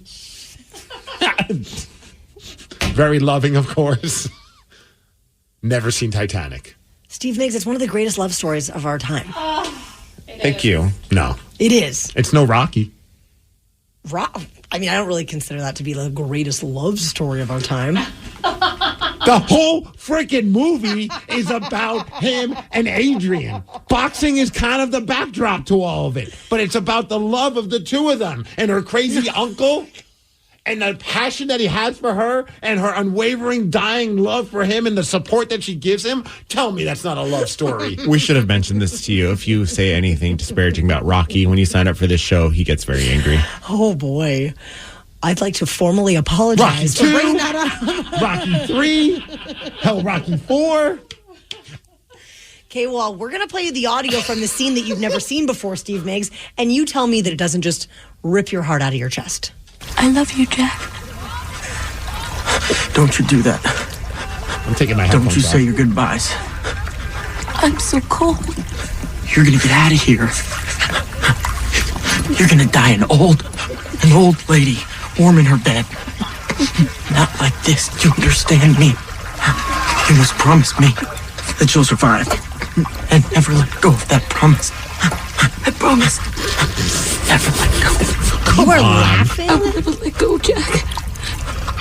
Don't you laugh. Okay, without the video? He's literally freezing to death. I love you. And it sounds like they're having... It sounds... okay, no. It's like a crazy... Like they're a little out of breath from going a couple Without rounds. seeing the video, that's the most I've ever heard it. Pro tip, though, if you have it on VHS, remember, it comes in two. It does. If you just watch the first one, you can just walk away happy. Oh, so just it's a don't feel-good put in the story. second one. How long is this movie? It's like 3 hours. Okay, so it's an hour and a half back in those days. Yeah, but just watch the first one, and then everything is good. Everybody's in love. Everybody's going home. Someone said, I said it yesterday even, Titanic is stupid. I'm with you, Texter. This is so awful. I'm also going to put on my gravestone. Here lies Danny, loving father, not a good husband. Pretty good boyfriend. Pretty good boyfriend. Yeah. Never seen Rocky. I hate you. So what is it gonna come down to this one night? Danny and I are gonna be wasted. It's probably gonna be at our radio convention. They're like, where did Danny and Migs go? They're back at the hotel and they're watching Titanic and Rocky at the same time, Iconic movies, holding baby. each other. There is a singer-songwriter that is blowing up on social media for trying to spread positivity, only to receive the craziest amount of hate from fans. Who is it? We're going to tell you at 8:20. The Daily Migs Show. My 13-year-old acts like a puppy again. Almost overnight, she's a different dog. Perfect poops. When people switch their dog's food to the farmer's dog, the effects can seem like magic. But there's no magic involved. It's simply real meat and vegetables with all the nutrients dogs need, instead of highly processed pellets. No tricks, just smarter, healthier pet food delivered in packs portioned for your dog. It's amazing what real food can do. Get 50% off your first order at thefarmersdog.com/no magic. From executive producer Jimmy Kimmel. What's up, team? Just two people can't launch a brand. It takes a village. We are MMD Hollywood. Wow, Which stands for medical marijuana. Due to restrictions, we can't tell you everything about our new reality series. But what we can say is the idea behind it is fully baked. I don't know. High Hopes. Streaming 4/20 on Hulu. Listening to your favorite podcast? That's smart. Earning your degree online from Southern New Hampshire University? That's really smart. With 24/7 access to coursework, no set class times, and dedicated student support, you can go to school when and where it works for you. Low online tuition means you can even do it for less. And dedicated student support means we'll be with you from day one to graduation and beyond. Join a community of learners just like you. Go to snhu.edu today to start your free application.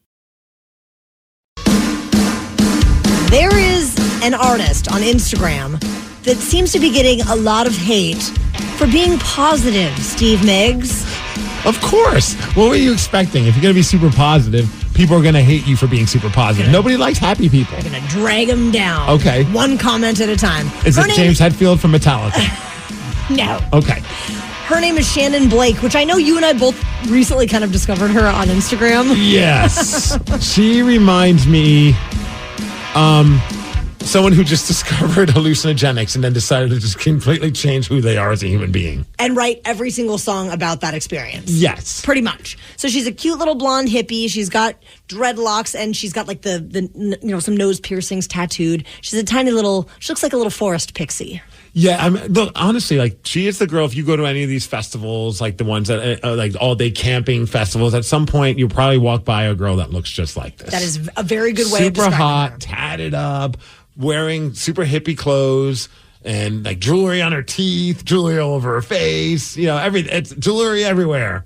But she's just smiley. She's happy. She's glad to be here. Very positive. She's tripping. She recently posted a video with the caption, "I attract what I let in." And here's a sample of that song. You ready for this one? Yes. All right. Well, good luck to everybody that's going to hear this. I'm well aware that I attract what I allow in. I am a vibration, people can tune in. She's a vibration. I podcast, I am love, I am abundance. I am an armor made, the golden light I trust in. My spirit guides, they help me land upon the best path. I'm learning how to navigate being an empath. Taryn's grooving out to this. Danny, you feeling it? I kind of like it. You know, it's a little less obnoxious when you don't have to look at her. I don't mean that as a mean thing, but like, I know that sounds terrible. Yeah, it's kind of like Sarah. Wow. I was going to say it, but I kept that inside my head, so I didn't do that. Doubling down, Danny. Damn. Not that but like the video is like it's super up on her face and like there's this giant smile and her eyes are bugged out. It's like, okay, this is a little too much for me to look at. But when you just listen to the music, it's just like it's like a summertime vibe. And all her costumes that she wears on stage look super fun. I think she looks like a good time. I'd go see her show. Oh, I could totally see you doing it and going to check her out. I do joke about how, oh man, she sounds like she just discovered drugs. But then I was just going down her Instagram page. I found another song where it's like she's not even trying to hide it. No. Took a little bit of acid, a little bit of shrooms. Took a little acid, took a little shrooms. Did that tree just talk or was it you? I can feel the sun on my skin. Feel my face. Okay, Taryn already knows the words. And she's been to Peru. She's done ayahuasca. She's done it all. She's done it all. She's been around the world and she's rocked them all. She's done it all. All the drugs. Of course, after checking out some of these videos, we had to go straight to the comments. Well, and can I just say, too, I don't like this at all. So... Thank you. Yeah, it sounds so annoying. Oh, my goodness. Says the Taylor Swift fan. Oh, wait. Do not put Taylor Swift in this conversation. Wait, you weren't feeling this part? Took a little bit of acid, a little bit of shrooms. Maybe if I was on acid or shrooms, I'd like it better. As somebody who has, no, you wouldn't. She would freak you the hell out. I'd probably run away from her. You're too much, lady. You're too much. She does look like a lot of energy in a very tiny little frame. Yes. But we went straight to the comments. The comments are savage. They do not disappoint. And so instead of us going through the comments, we had our friend Jason, our production director, who the men's room called VD, Veggie Dog. And we just said, look for your favorite comments and just record those comments in whatever voice you want to do. So we have no idea what he said. Are you ready? These are legit comments on her Instagram page about those videos. Here's the first one. Does anyone think this is cringe? Not trying to be mean, just asking. That's me. That's Sarah right there. Did you write that comment? I should have. Remember, hippies are bad people pretending to be good, and punks are good people pretending to be bad. I never heard that before, but I like it. First time I heard it. Danny, you're a good person after all. Thank you. It's about time you recognized. See, he's just pretending to be rude to you, Sarah. Okay. And Taryn, you hippie. Is there something we need to know about you? I'm really bad. All right, the next comment. I hate this person with all of my soul. Oh, my.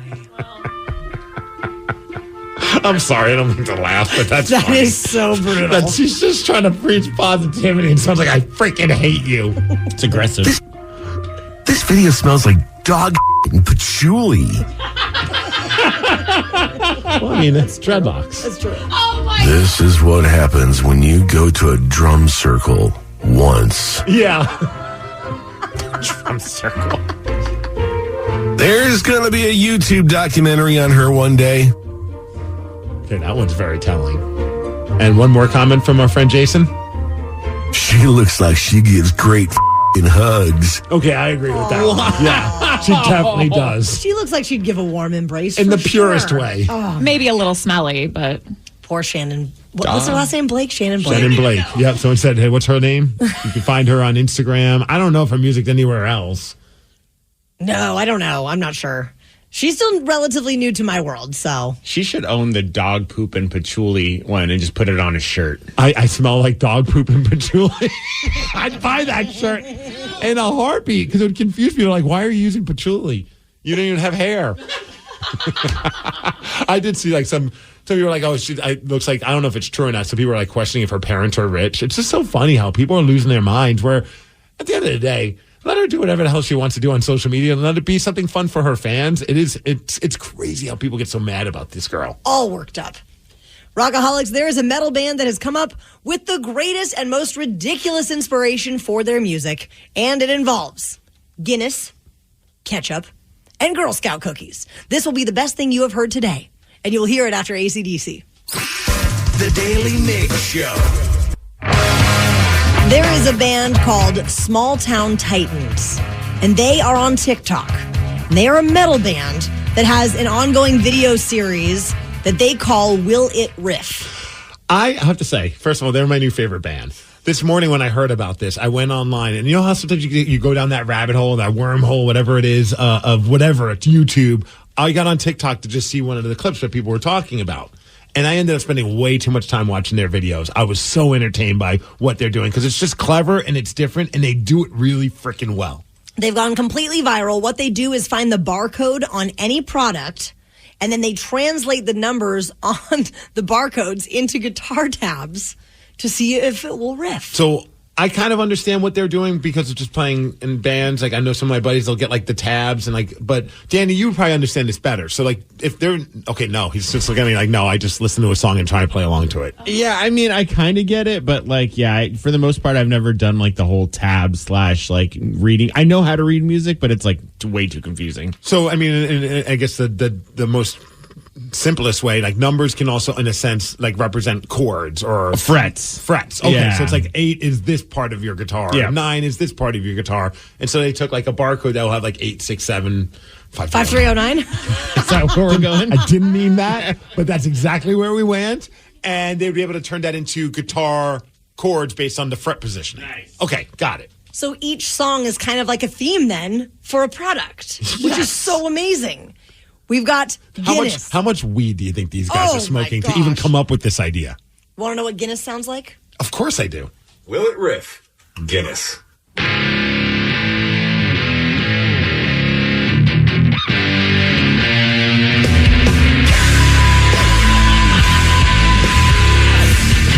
Did you want to drink a Guinness?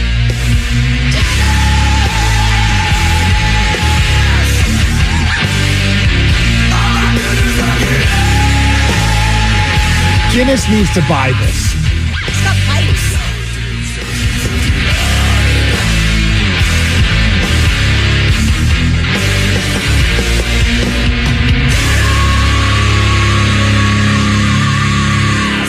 You know what's funny about this is that they've been posting these, and now certain companies' TikToks are requesting them to do like, I think it was A&W or I think it might have been like, Dr. Pepper. They're just like, hey, do us, which I think is kind of funny. So I have a question though, because isn't every barcode like on every can different? I think so. So that's just that one can of Guinness. That specific can of Guinness. Like maybe the Guinness you get later today is not going to be a good song. Totally different octaves. Yeah. Totally different octaves. This is one for Monster Energy's barcode. Will it riff? Monster Energy.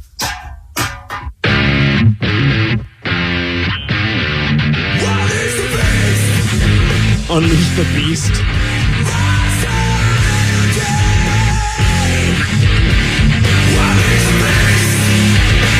We need an album. I think it would be hilarious if they didn't do this, and this is how they came up with their riffs for their songs, and they end up putting on like a great record, but nobody knows except for the bandmates that these were all based on barcodes. Most of the followers say that they are the biggest fan of their Heinz ketchup theme. I did start seeing that whenever they would post a video, like, that's great and all, but it's no Heinz ketchup. I'm like, okay, now we have names to these songs. This is Heinz ketchup. Will it riff? Heinz tomato ketchup.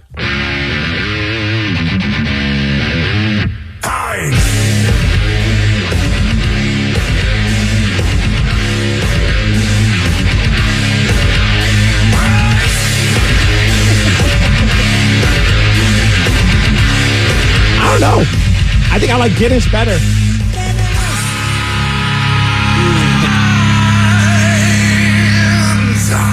That had a very Rammstein feel to it. For sure. Yeah. I'm leaning more towards Guinness, and then I would put the Monster Energy.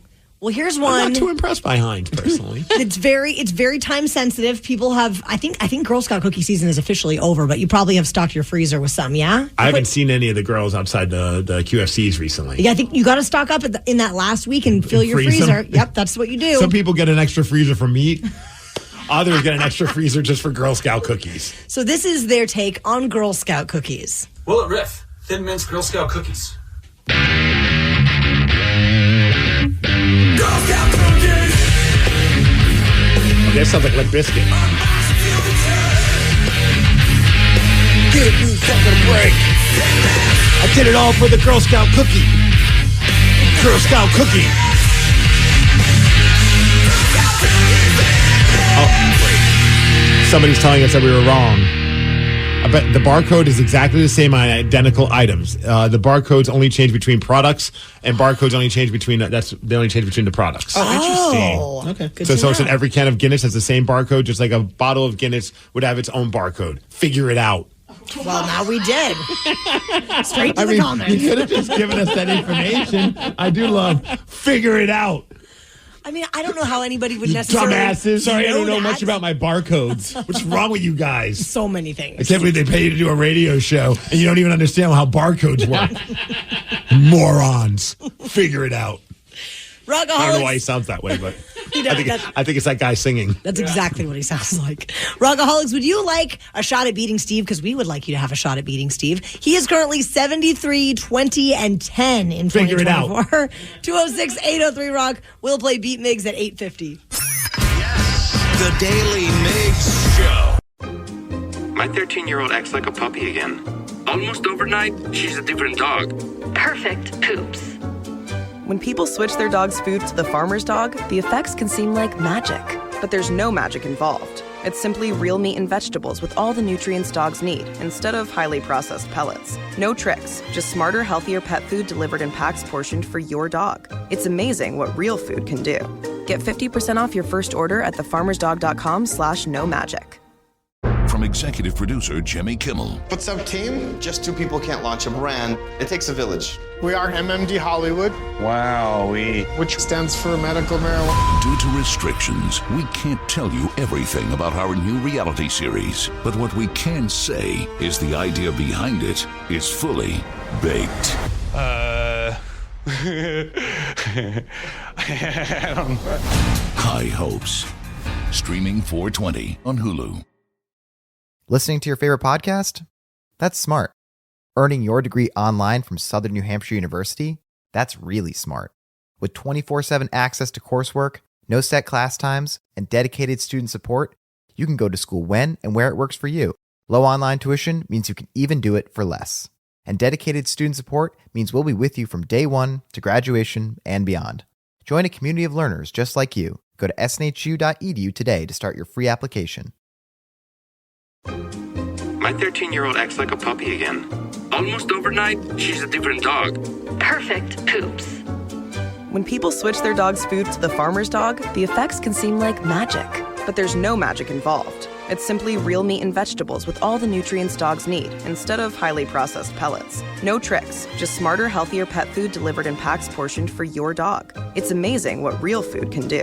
Get 50% off your first order at thefarmersdog.com/no magic. Listening to your favorite podcast? That's smart. Earning your degree online from Southern New Hampshire University? That's really smart. With 24/7 access to coursework, no set class times, and dedicated student support, you can go to school when and where it works for you. Low online tuition means you can even do it for less. And dedicated student support means we'll be with you from day one to graduation and beyond. Join a community of learners just like you. Go to snhu.edu today to start your free application. From executive producer Jimmy Kimmel. What's up, team? Just two people can't launch a brand. It takes a village. We are MMD Hollywood. Wow, which stands for medical marijuana. Due to restrictions, we can't tell you everything about our new reality series. But what we can say is the idea behind it is fully baked. I don't know. High Hopes. Streaming 4/20 on Hulu. This is a promotional message for Alexia Sweet Potato Fries, and in the process of elucidating you on all the wondrous virtues Alexia Sweet Potato Fries have to offer, I intend to do so in a prodigious manner befitting of such a superlative side. That's because all Alexia creations are creatively crafted, from sweet potato fries that accomplish a delicate balance of sweet and savoury, without GMOs or superfluous additives, to the eloquent lexicon of our advertisements, like this one, because every Alexia experience is intended to feel creatively crafted and exceptional without exception. Alexia's Sweet Potato Fries. Do procure them in your grocer's freezer. The Daly Migs Show presents the most popular radio game on this side of the speaker. Let's play Beat Migs. Beat Migs, don't be a loser. Whoa! Beat Migs.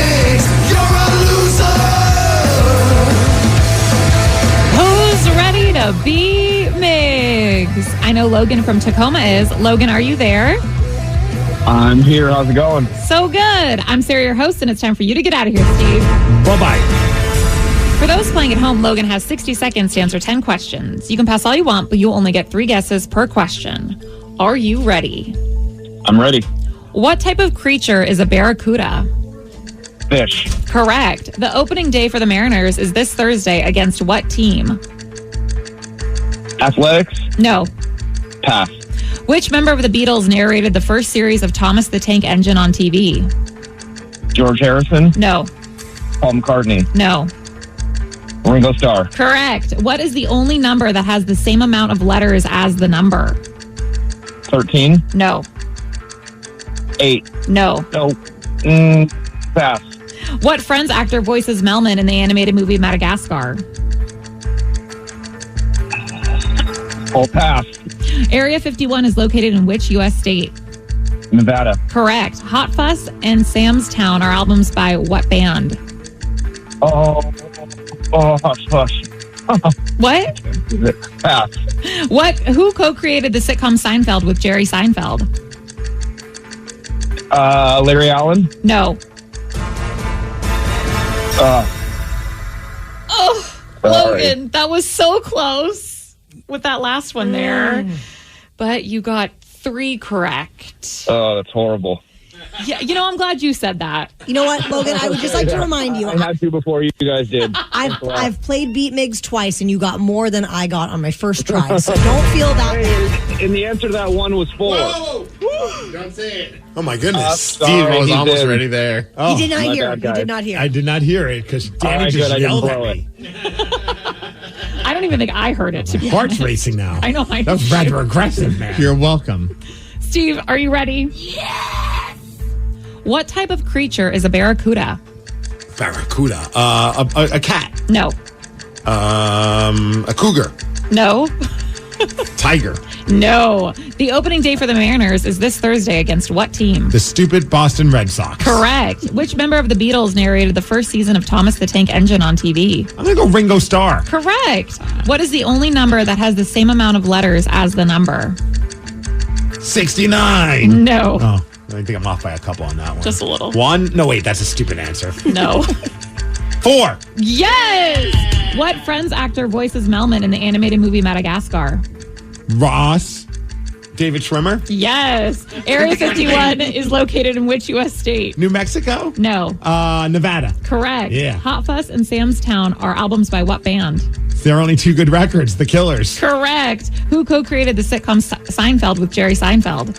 Larry David. Yes. How many major islands make up Hawaii?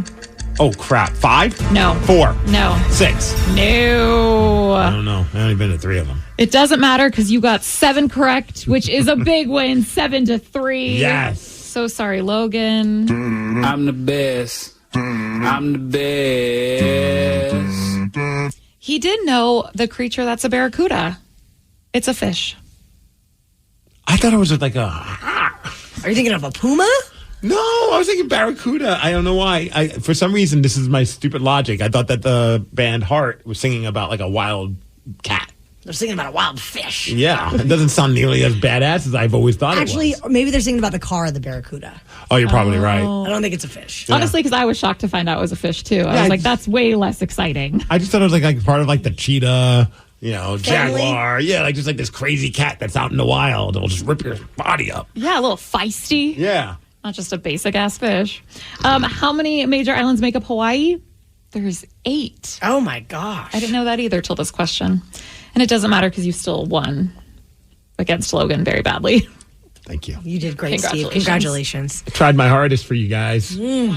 Successful. Well, on the heels of that popular show, there's a very popular game show, and it's shared that they keep emergency sweatpants on the set just in case a contestant pees their pants.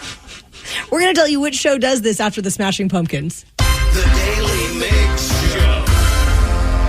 There is a former Price is Right producer who is giving us a bit of a peek behind the curtain, if you will. And The Price is Right is that's your GOAT, right, Sarah? Yes. Of all game shows, she would put that at the top of the list, which I'm not going to argue with. Like, that's right up there with me as well. And on my bucket list to be on someday. You gotta do that. I tried. They didn't pick me. She was in the audience. Oh my gosh. Yeah. I just don't think you were wearing a cool enough sweater. I probably wasn't. Or being obnoxious or crazy. No, you were definitely doing that. Yeah, we're not going to question that part. I think it was more the sweater. The Price is right. It's like chicken soup for the soul for a lot of people because I think we stayed home as kids and watched it when we were homesick from school.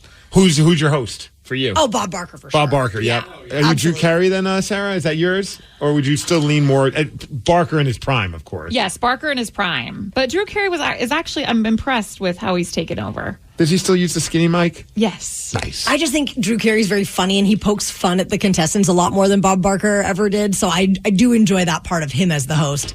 But this former producer has said that the show is prepared for if a contestant would maybe accidentally pee their pants by having sweatpants available. That makes me think that it's happened at some point. You know, a lot of times when you read like warning labels, you're like, why are they listed as a warning label? And you realize at some point somebody decided to like put the glue in their eye, and then they realize we need to put a warning to let people know, hey, do not put this anywhere near your body parts that open and close. So you would think that maybe somebody got so fired up that they were on The Price is Right. I wonder if there's video footage, like where you could see like the pants are changing colors. Well, this guy, Mike Richards, the former producer, says that he never saw it happen. Oh. So, maybe it never happened on his watch. Maybe it happened before his time. Before his time. Is it the same pair of sweatpants that they've just been sitting there all this time? Just crusty old sweatpants. Well, I hope they're in a package. Oh, yeah, there you go. But they said they had a blow dryer and a pair of sweats just in case. I think that's pretty funny. Oh, yeah. I remember, speaking of... Peeing your pants? Yes. I have a crazy story for you. Do you remember? It's nothing awful. Don't worry. It's nothing involving me either, although I have those stories, but I'm not going down that road. It was almost like a game show, but it happened live at a concert, and it involved going number one in your pants. And it was the band, the Bloodhound Gang, who I've seen a couple of times. Never disappoint. I wish they would go on the road again because honestly, they're up there with like Steel Panther, where it's a concert, but it's more of a performance when they're up there. There's a ton of comedy involved. A crap ton. Like the in-between song banter, almost like Blink-182. I forgot, since Tom is now back with the band, I forgot how funny that band was when it was Mark and Tom up on stage just cracking jokes. And I recently watched their Lollapalooza performance in was it Argentina? Somewhere in another country, and it was hilarious listening to those two. It's Bloodhound Gang, just like that. But they would do a thing in between every song where like, who wants to make $20? And the crowd, of course, would be like, oh, I want to do it. So they'd have like, all right, you're at one side of the stage, you're at the other. You have to crowd surf from the stage to the back of the room, which was Deviate. I don't know if you remember that club. It was a club in downtown Seattle. Okay. It was a cool spot. And whoever makes it back first wins the tickets or wins the $20. So they did it again. They're like, who wants to win $20? This kid's like, hands goes up. All right, get on stage. Now he's standing there, and they pull out one of those little kiddie pools. Like the little small kid pools, like the plastic ones. They're like, okay, stand on that. And they're like, all right. And they had I think Mountain Dew, like a case of Mountain Dew or something stupid. They're like, you have until the end of the song to pee your pants. And if you do, you win $20 and a T-shirt. $20? And a T-shirt. And sure, he agreed. And so now we're watching them play one of their songs, and it was the most exciting live performance I think I've ever witnessed because the entire room are watching this guy, enjoying the music and watching him, hoping he succeeds. And he's standing there chugging Mountain Dews and just standing there like, I'm trying. And it was almost like it was a Disney movie. Granted, this is a weird premise for a Disney movie. It was right at the end of the song, like the last chorus that they're playing. All of a sudden, you just see his pants go from like light blue to dark blue. And the place erupts. Like we're all like, ah! That guy's $20 richer. You're freaking out. He gets the $20. He jumps back in the crowd. We're like, no, don't do that. Oh, okay. So question. They didn't have sweatpants for him. No. Question for you. Is there a band that you would jump on stage and pee your pants for? Pearl Jam. You would if they were like $20. No, I want one of Eddie's tambourines. I'm on a quest. One day I would 100%. You would pee your pants on stage at Climate Pledge Arena. No questions next asked. month. Or no, in May. Yeah. If they offered you a tambourine. Well, yeah, because good luck trying to get that band. They're a little too cool for school, I think, to agree, hey, let's bring up Steve Migs, and we're going to pee your pants. We'll give you I don't know why he's Elvis all of a sudden, but hey, hubba hubba, Steve Migs going to pee his pants for a tambourine. Rockaholics, you are listening Danny, is there a band? Well, Blink 182. So Pee the Pants, sure. I thought you were going to go down the other route of Goldfinger. Oh, I've witnessed that one too. That one's crazy, and I remember being the one in the crowd being like, "Yeah, I'll do it." They never picked me. Shout out to my dude Alan, who he knows who I'm talking about. The guy many years I worked at the end. He did go up on stage. I can't tell you what he did. No, but it involved a Twinkie. Yeah. What? Yep, and they did it every show. Yes, that ever, and yeah, I can tell you guys off air. Okay. You have piqued my curiosity. Turn up the mics. Tell them right now. I know. Tell them real quick. Okay, ready? 50. Oh! Yeah. No. That's rockin' frickin' roll. That was Goldfinger? That was Goldfinger. Holy well, I mean, dude. Twinkies are gold. It makes sense. Oh, my God. Wow. I've never eaten a Twinkie ever since. And I blame Goldfinger for that. I'm so disturbed. Like, I didn't expect all of that story or what you just told us, Danny. That's next level. And there was a guy who did it at one of our radio festivals when I worked at the end. And he would call in, and whenever he would call in, he's like, "Hey, Steve, it's Alan. You know the guy?" I'm like, "I know who you are, Alan." No. And he would do that for years. Like, he went on, like, done great things in his life. I think he joined the military. It didn't matter. He would call in, "Hey, dude, it's Alan. You remember the..." Yes, I know who you are. Of all the great accomplishments in his life, that is at the top of the list. Why not? Oh, my Lord. You are listening to the Daily Migs Show. Follow us on social media at Daily Migs. I can't tell you how many people sent me this video.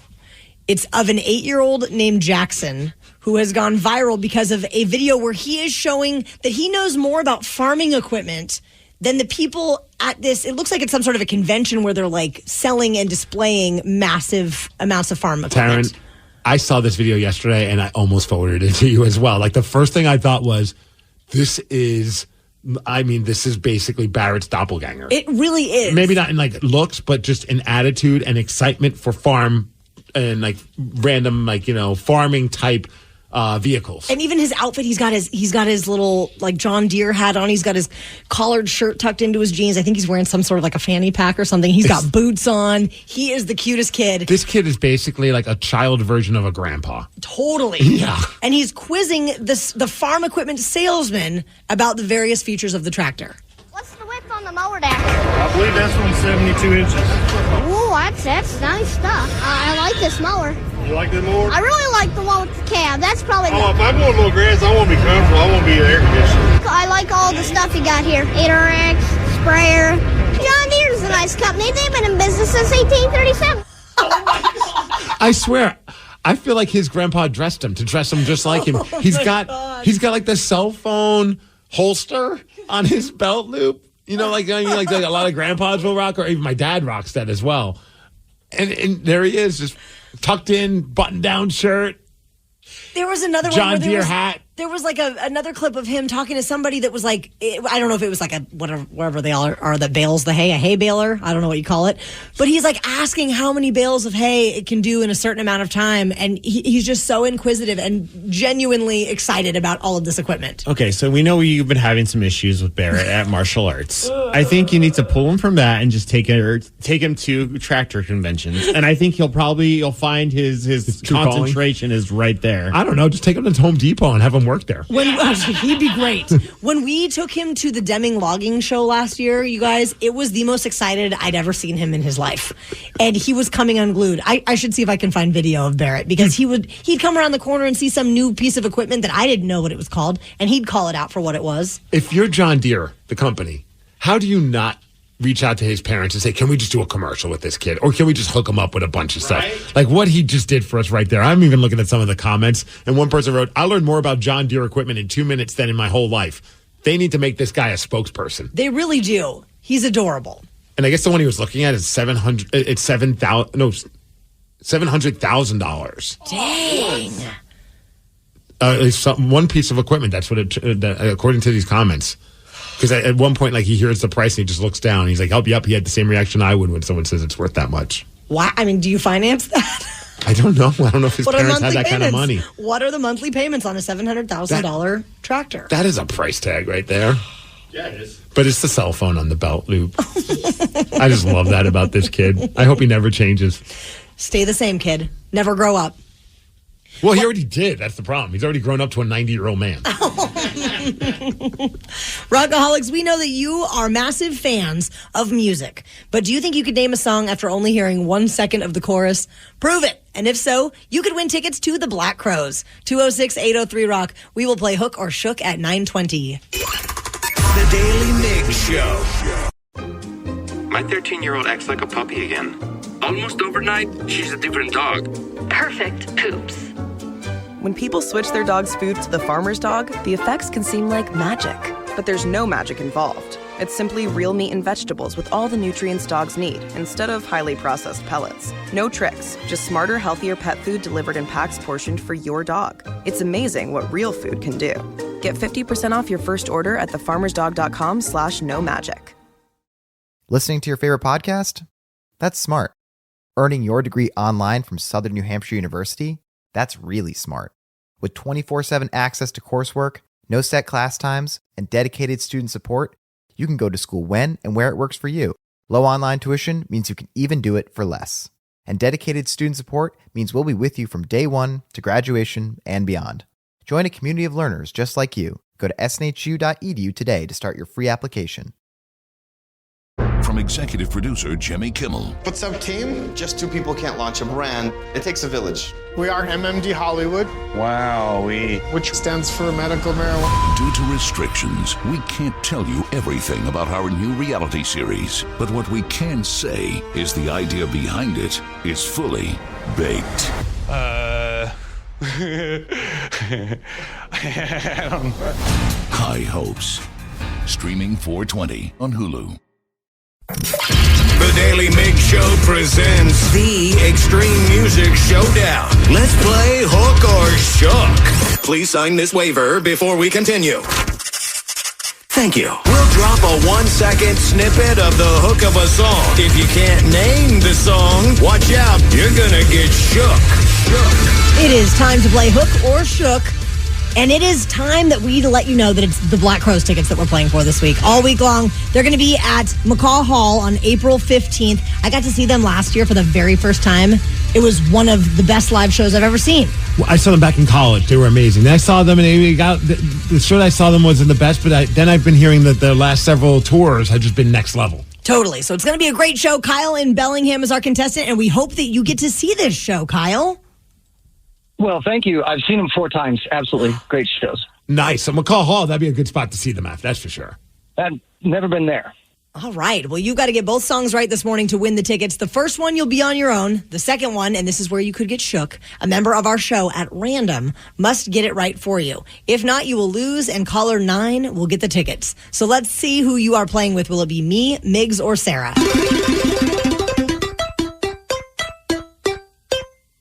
All right, it's on Taryn. Will it stay on Taryn? Come on. Yes. 2 days in a row. Look at you. Oh, I'm back, baby. You've got the magic touch. Kyle, are you ready for this? I'm ready. All right, here's your first clip. Oh, that's easy. I can help you, Kyle. I like how I make it. I'm going to take you. I'm going to take you off speaker. Okay, take us off speakerphone, and then Daniel will play the clip for you again. Are you ready? Yeah.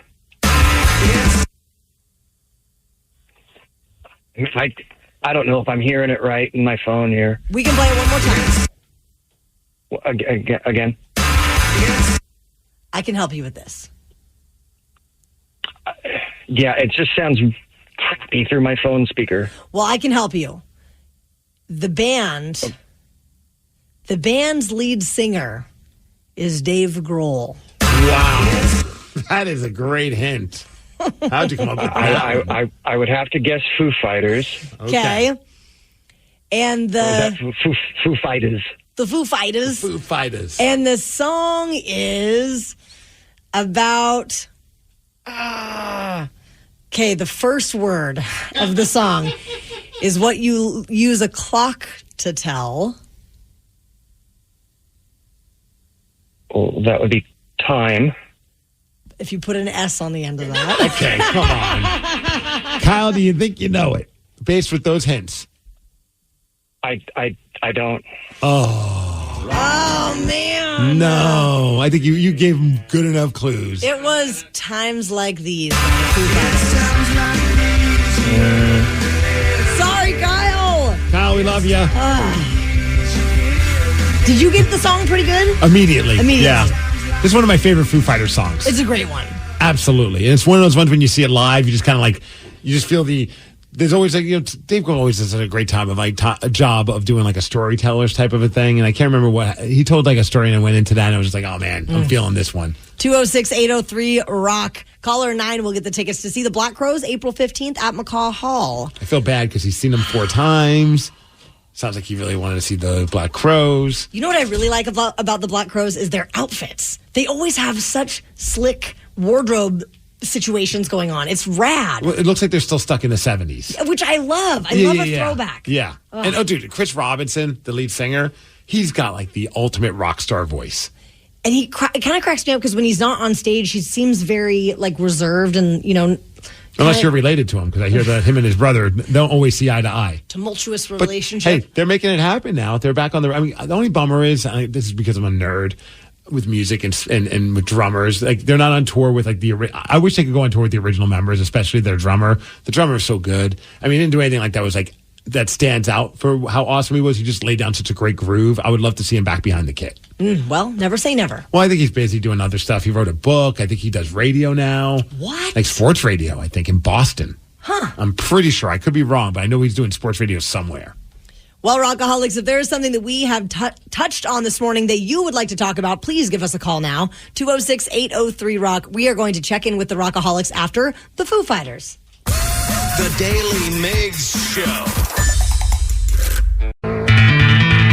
All morning long, we have received texts and phone calls from you Rockaholics that we have not yet had a chance to chat about, but we want to talk to you, so call us up now if there's something you would like to chime in on, anything we've discussed this morning. 206-803-ROCK. Earlier, we were talking about that band that's going viral on TikTok. They're called Small Town Titans, and what they're doing is they're grabbing the barcode, finding the numbers on a barcode, and using that as guitar tabs so that they could just write songs about Guinness, because they'll find the barcode on whatever product and then write a song. But somebody, a couple people texted and said, hey, if you're checking out Small Town Titans, you need to find their cover of You're a Mean One, Mr. Grinch. It's incredible. So apparently they're not just doing random product placement songs. They did a cover, and I found it. Do you want to hear it? I do. The Grinch is a very popular show in our household. Oh, we were all about the Grinch this past Christmas time. It was awesome. Yeah, Tatum is obsessed with it.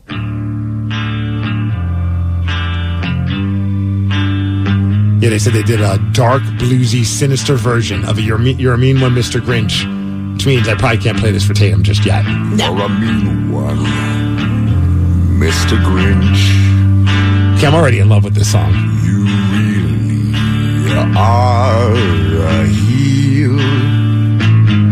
You're as cuddly as a cactus and as charming as an eel, Mr. Grinch. You're a bad banana with a greasy black peel.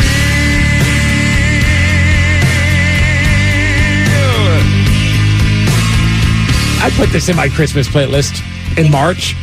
I would do this in a heartbeat. Blast this from my deck. Yeah. The whole neighborhood. Scare the neighbors. Oh my gosh.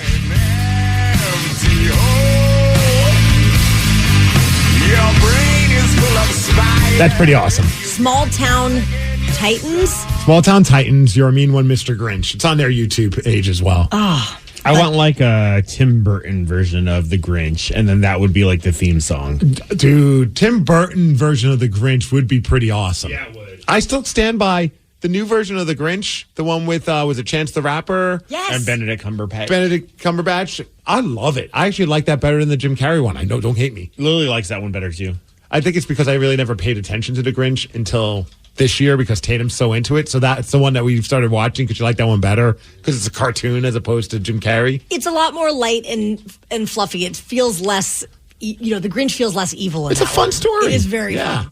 206-803-ROCK. We are checking in with the Rockaholics, and we were talking about barcodes and reading the labels and all that good stuff. Russ in Mount Vernon, you didn't read the label.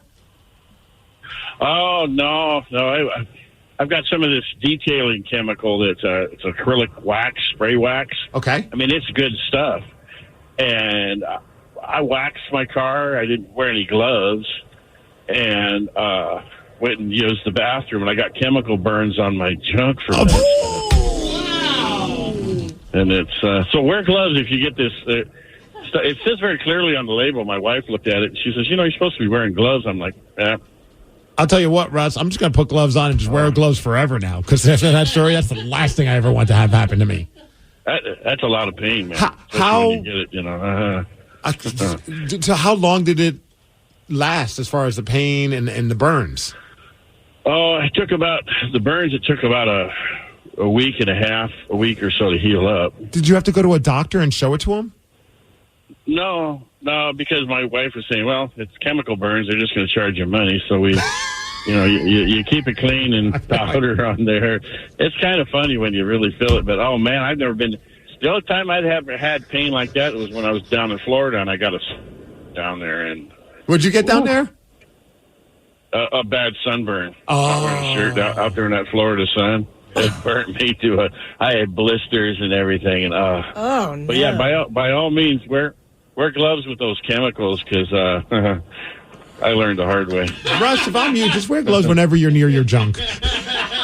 And also have your wife read things first. But if you're going to be a nurse for your husband, I don't know, man. That would be disturbing. I might still go to the doctor, even if she said that. I just look, I understand you're probably right, but this is something that's very important to me. It's not like my foot or like my hand. Like I'm willing to take a chance at that, but this I need. I mean, I need my feet and my hands too, of course, but 206-803-ROCK. Give us a call. Shoot us a text message. We are checking in with the Rockaholics this morning. The Rockaholics are not happy with our friend Sarah over there. What's new? What is new? What did I do this time? What do you think I'm going to tell you? What do you think from this morning that Sarah said that would piss off the Rockaholics? I feel like there's so many options. I know. You do open your mouth every once in a while. That they all really like that singer that I don't like. I already forgot her name. The weird hippie lady? Yeah, the hippie girl. Shannon Blake? Yeah. No, it's not that. That there aren't more pictures of her on the stripper pole. Nope, it's not that. Yeah. What is it? Barracuda.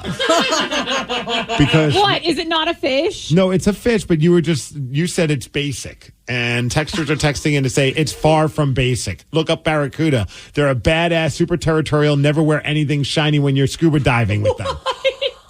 I think they're attracted to shiny things? Apparently. It's another person said the barracuda is not a basic ass fish. It's one of the most ferocious hunters in the ocean. Wow. It looks pretty scary.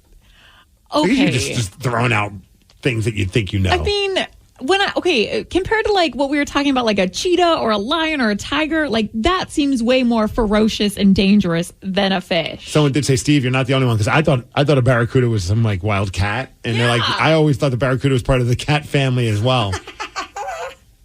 They do have some wild teeth. I did Google one. Yeah, it looks like the cheetah of the sea. So it could kill you.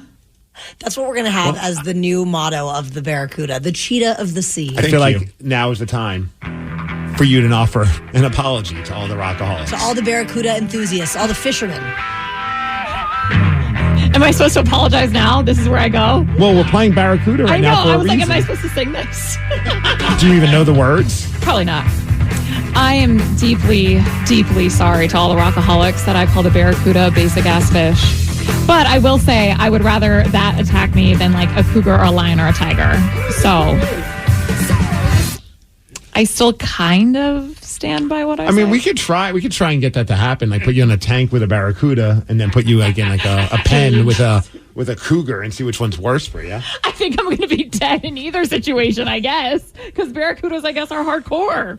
If you go swimming with barracudas and they have caught wind of the fact that you were calling them basic fish, you're going to be in big trouble. Yeah, and you got that shiny ring that you got. My bling bling. Yeah. I have always wanted to go swimming with sharks, so maybe you should swim with the barracudas. Yeah, I'll have a few barracudas in there. Well, I apologize, Rockaholics, because it's a very ferocious fish, I guess. Yes, period. Someone said I'd fight a cheetah on land before a barracuda in the water. What? No. What would you guys rather battle? Well, I still don't even know what a barracuda is, to be honest. I got to Google it. I know, I don't know enough about barracudas to feel like I can... F that. Yeah, I'd much rather dance with a cheetah than get in a pool with that thing. That thing looks terrifying. Well, that is a big boy, I'm not going to lie. Why are you so dumb to think that is basic? That is not a basic fish. It's kind of ugly, though. Why are people losing their minds over bananas? We're going to tell you at 9:50. The Daly Migs Show. This story does not impact me at all because I think bananas are trash. I still can't believe that about you. If it's in a smoothie or something like that, fine. What about sliced up? No, absolutely not. Okay, so it's not just the holding the banana and eating it like it's meant to be eaten. It's just a texture thing for me. That's why, like, if you put it in a smoothie and I can't, the texture is gone, so it's fine. What about banana bread? I'd prefer not to. What about banana hammocks? Love. Okay. At least we can agree on that. But Trader Joe's just upped the price of a single banana for the first time in 2 decades. Yep, we stopped shopping there because of this. It's a 21% increase in the price. But we're talking 19 cents to 23 cents. That's 4 extra cents. You know, I could use that money elsewhere. Are people outraged or what? You know what? I would imagine we could go straight to the comments with this as well and find people that are upset about the inflation of banana. What's next? It's going to be 10 cents more? That's why Costco, they've done it right for all these years. That hot dog is still $1.50. Yeah. It's been that way for like 30 years. You start doing 4-cent increases, it's a slippery slope, my friends. They say that they used to sell them by the pound like other stores, but then they started selling them just individually with a fixed price. So you just buy them per banana? Per banana. Is there a reason why? I don't know. Actually, there is. I just came across the story. What is the reason? Apparently, they did this when a CEO saw an old lady. Many years ago, they saw an old lady grab a bunch of bananas, and then she decided, you know what? I'm going to put a banana back. I'm not making this up. This story is bonkers. So she's putting the bananas back. The CEO of Trader Joe's went up to her and is like, why didn't you pull the trigger on the bananas? To which her response was, Sonny, I may not live to that 4th banana. Wow. Point taken. I like how you're laughing. I thought about that too because even with the I love old people dead jokes. Oh, Good, not me saying them, but when an old person cracks a joke about their mortality, I think that's hilarious. Oh, you would have loved my grandpa then. Right? I remember I had someone in my family. I was like, hey, how you doing? They're just waiting to die. And it was at first it was very disturbing. And then you realize that was just their form of humor. And then every time I'd hear them, I'm like, well, you're still waiting. It was just that became a running joke with us. Every time you asked my grandpa how he wanted, what he wanted to happen after he died, get cremated, be buried, he would always be like, I want to be stuffed. And I want you to put me on the front porch and do a pulley system. So that way when people drive by, you can pull the pulley and I'll wave at them. Okay, that's what I always wanted, is to be taxidermy. Right. See, I think that makes your family feel better about you. Not feel better, but they can stomach the passing of you a lot easier. If all of a sudden, Grandpa's cracking jokes like that, when he passed, you're like, well, he was already joking about dying. We're all sad to see him go, but at least he had a good sense of humor on his way out. Absolutely. Captain Underpants was arrested in Pasco, Washington. What the hell does that even mean? We're going to tell you during the Daily Migs download after Rush. The Daily Migs Show. Knowledge is power. So give us 5-ish minutes and we'll give you, some interesting stuff you can talk about at work. This is the Daily Migs Download. AKA the DMD. Here's your daily dose of doings happening in the world. Ryan Castle, serious question for you. Would you rather be attacked by a barracuda or a cheetah? Barracuda. Okay. Yep. Okay. All right. A lot of rockaholics would disagree with you, but I feel like I'd have a better chance of getting away. I'm a very strong swimmer. What are you talking about? All the texters are now saying the barracuda's the way to that's the one you don't want to mess with. Oh, really? Yeah, one person, we went diving in Australia. There's a dive instructor we were with. He was attacked by a barracuda. It went for his dive mask and tore off half of his face. Oh, Lord. Well, barracuda's going to be a stronger swimmer. What was my other option? A cheetah? Cheetah's going to be faster. So really it would come down to who's fastest on the bike in the triathlon. Yeah, that's a good point because you could jump in the water and the cheetah's going to leave you alone. Yeah. Barracuda's got you. That's right. And then you drown. Right. But I would win on the bike. Mm-hmm. True story. Hey, so we got a lot of text messages. Obviously not a fun story, but our thoughts go out to everybody that has anyone that's in Baltimore. And the video footage, if you haven't heard, the Francis Scott Key Bridge just collapsed all into the water because a boat that seemed like it lost its power. It put out a mayday, so fortunately they were able to tell a bunch of the cars to, hey, get off the bridge or just don't get on the bridge. But it still slammed into part of the bridge, and it just took down the entire bridge. Collapsed. It's amazing, the video. Snap of our fingers, the entire thing just collapsed. And it was... different reports of how many people are missing. There's 6 guys that are working in construction crew. They're putting like potholes or whatever. They're still not accounted for, but I saw some tweets saying that there's at least 20 people maybe missing. So who knows exactly how many are missing, but still. What an awful story. Well, we had that happen here not that long ago up by Terrence Place. Mm-hmm. Yeah. I used to live in Minneapolis, and the freeway bridge collapsed there a few years back. I used to drive across that bridge twice every single day. This bridge is a long bridge, man. The way it just went down so fast, it's just heartbreaking. Diddy, P. Diddy, Puff Daddy, also known as Sean Combs, reportedly on the run as federal authorities have raided his homes in a couple of different places all across the country over some alleged sex trafficking. They also say his private jet has landed in Antigua, but they're not sure if he was on board or not. Also, the cops, I think, escorted his kids out of his house in handcuffs. So the story keeps getting more and more intense. He's like, I'm out. You kids, you handle this. I mean, they're in their 20s apparently, but still. It may be just a precaution while they're doing the raids, but obviously more will unfold in this story. Dad gets on the jet and takes off and leaves the kids at home. Dad, where you going? Don't worry about it. Just make sure you answer the door. I'm waiting for a package. I'm out. That's so messed up. Hey, a 15-year-old in Pasco, Washington was just arrested because he's one of these idiots that's trying to steal everyone's Kias. And apparently he was busted because, the cops saw him wearing underwear on his head as a makeshift mask. Oh, cool. So I love the Pasco Police Department. They shared this entire story on their Facebook page, and some of their hashtags are just great. They said, officers followed and surrounded the thief. Hashtag speed of the puma. After jumping several fences and running through many backyards, the suspect was captured hiding under a boat. Hashtag we see you. The thief was a 15-year-old juvenile from Pasco, and he was wearing underwear on his face as covering. Hashtag Captain Underpants. Yes, underwear. We aren't making this up. He was booked into juvenile for 2 counts of attempted auto theft. Just this morning, concert goers, Korn has announced a massive tour with special guests Gojira and Spirit Box. They are going to be coming to the Tacoma Dome on October 10th. Tickets for that show will go on sale this Friday at 10 a.m. That's badass. Gojira is awesome. Hell yes. Are you ready? Yes. Okay, good.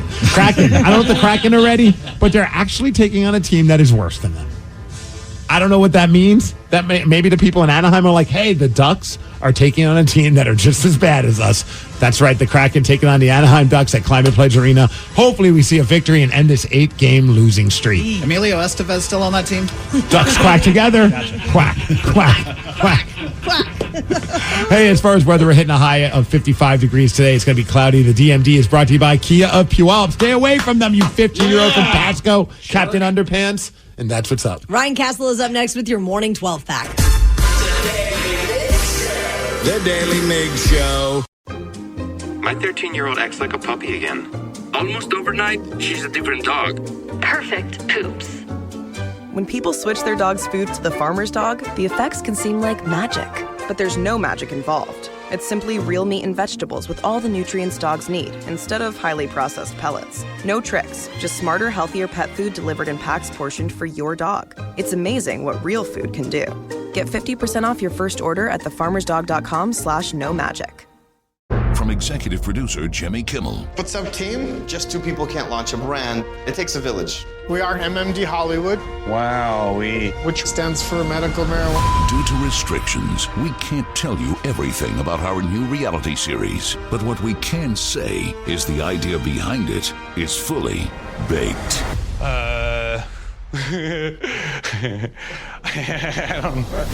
High Hopes. Streaming 4/20 on Hulu.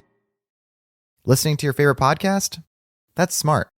Earning your degree online from Southern New Hampshire University? That's really smart.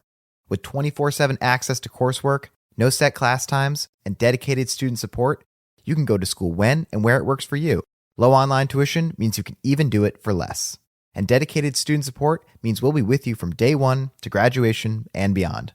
Join a community of learners just like you. Go to snhu.edu today to start your free application.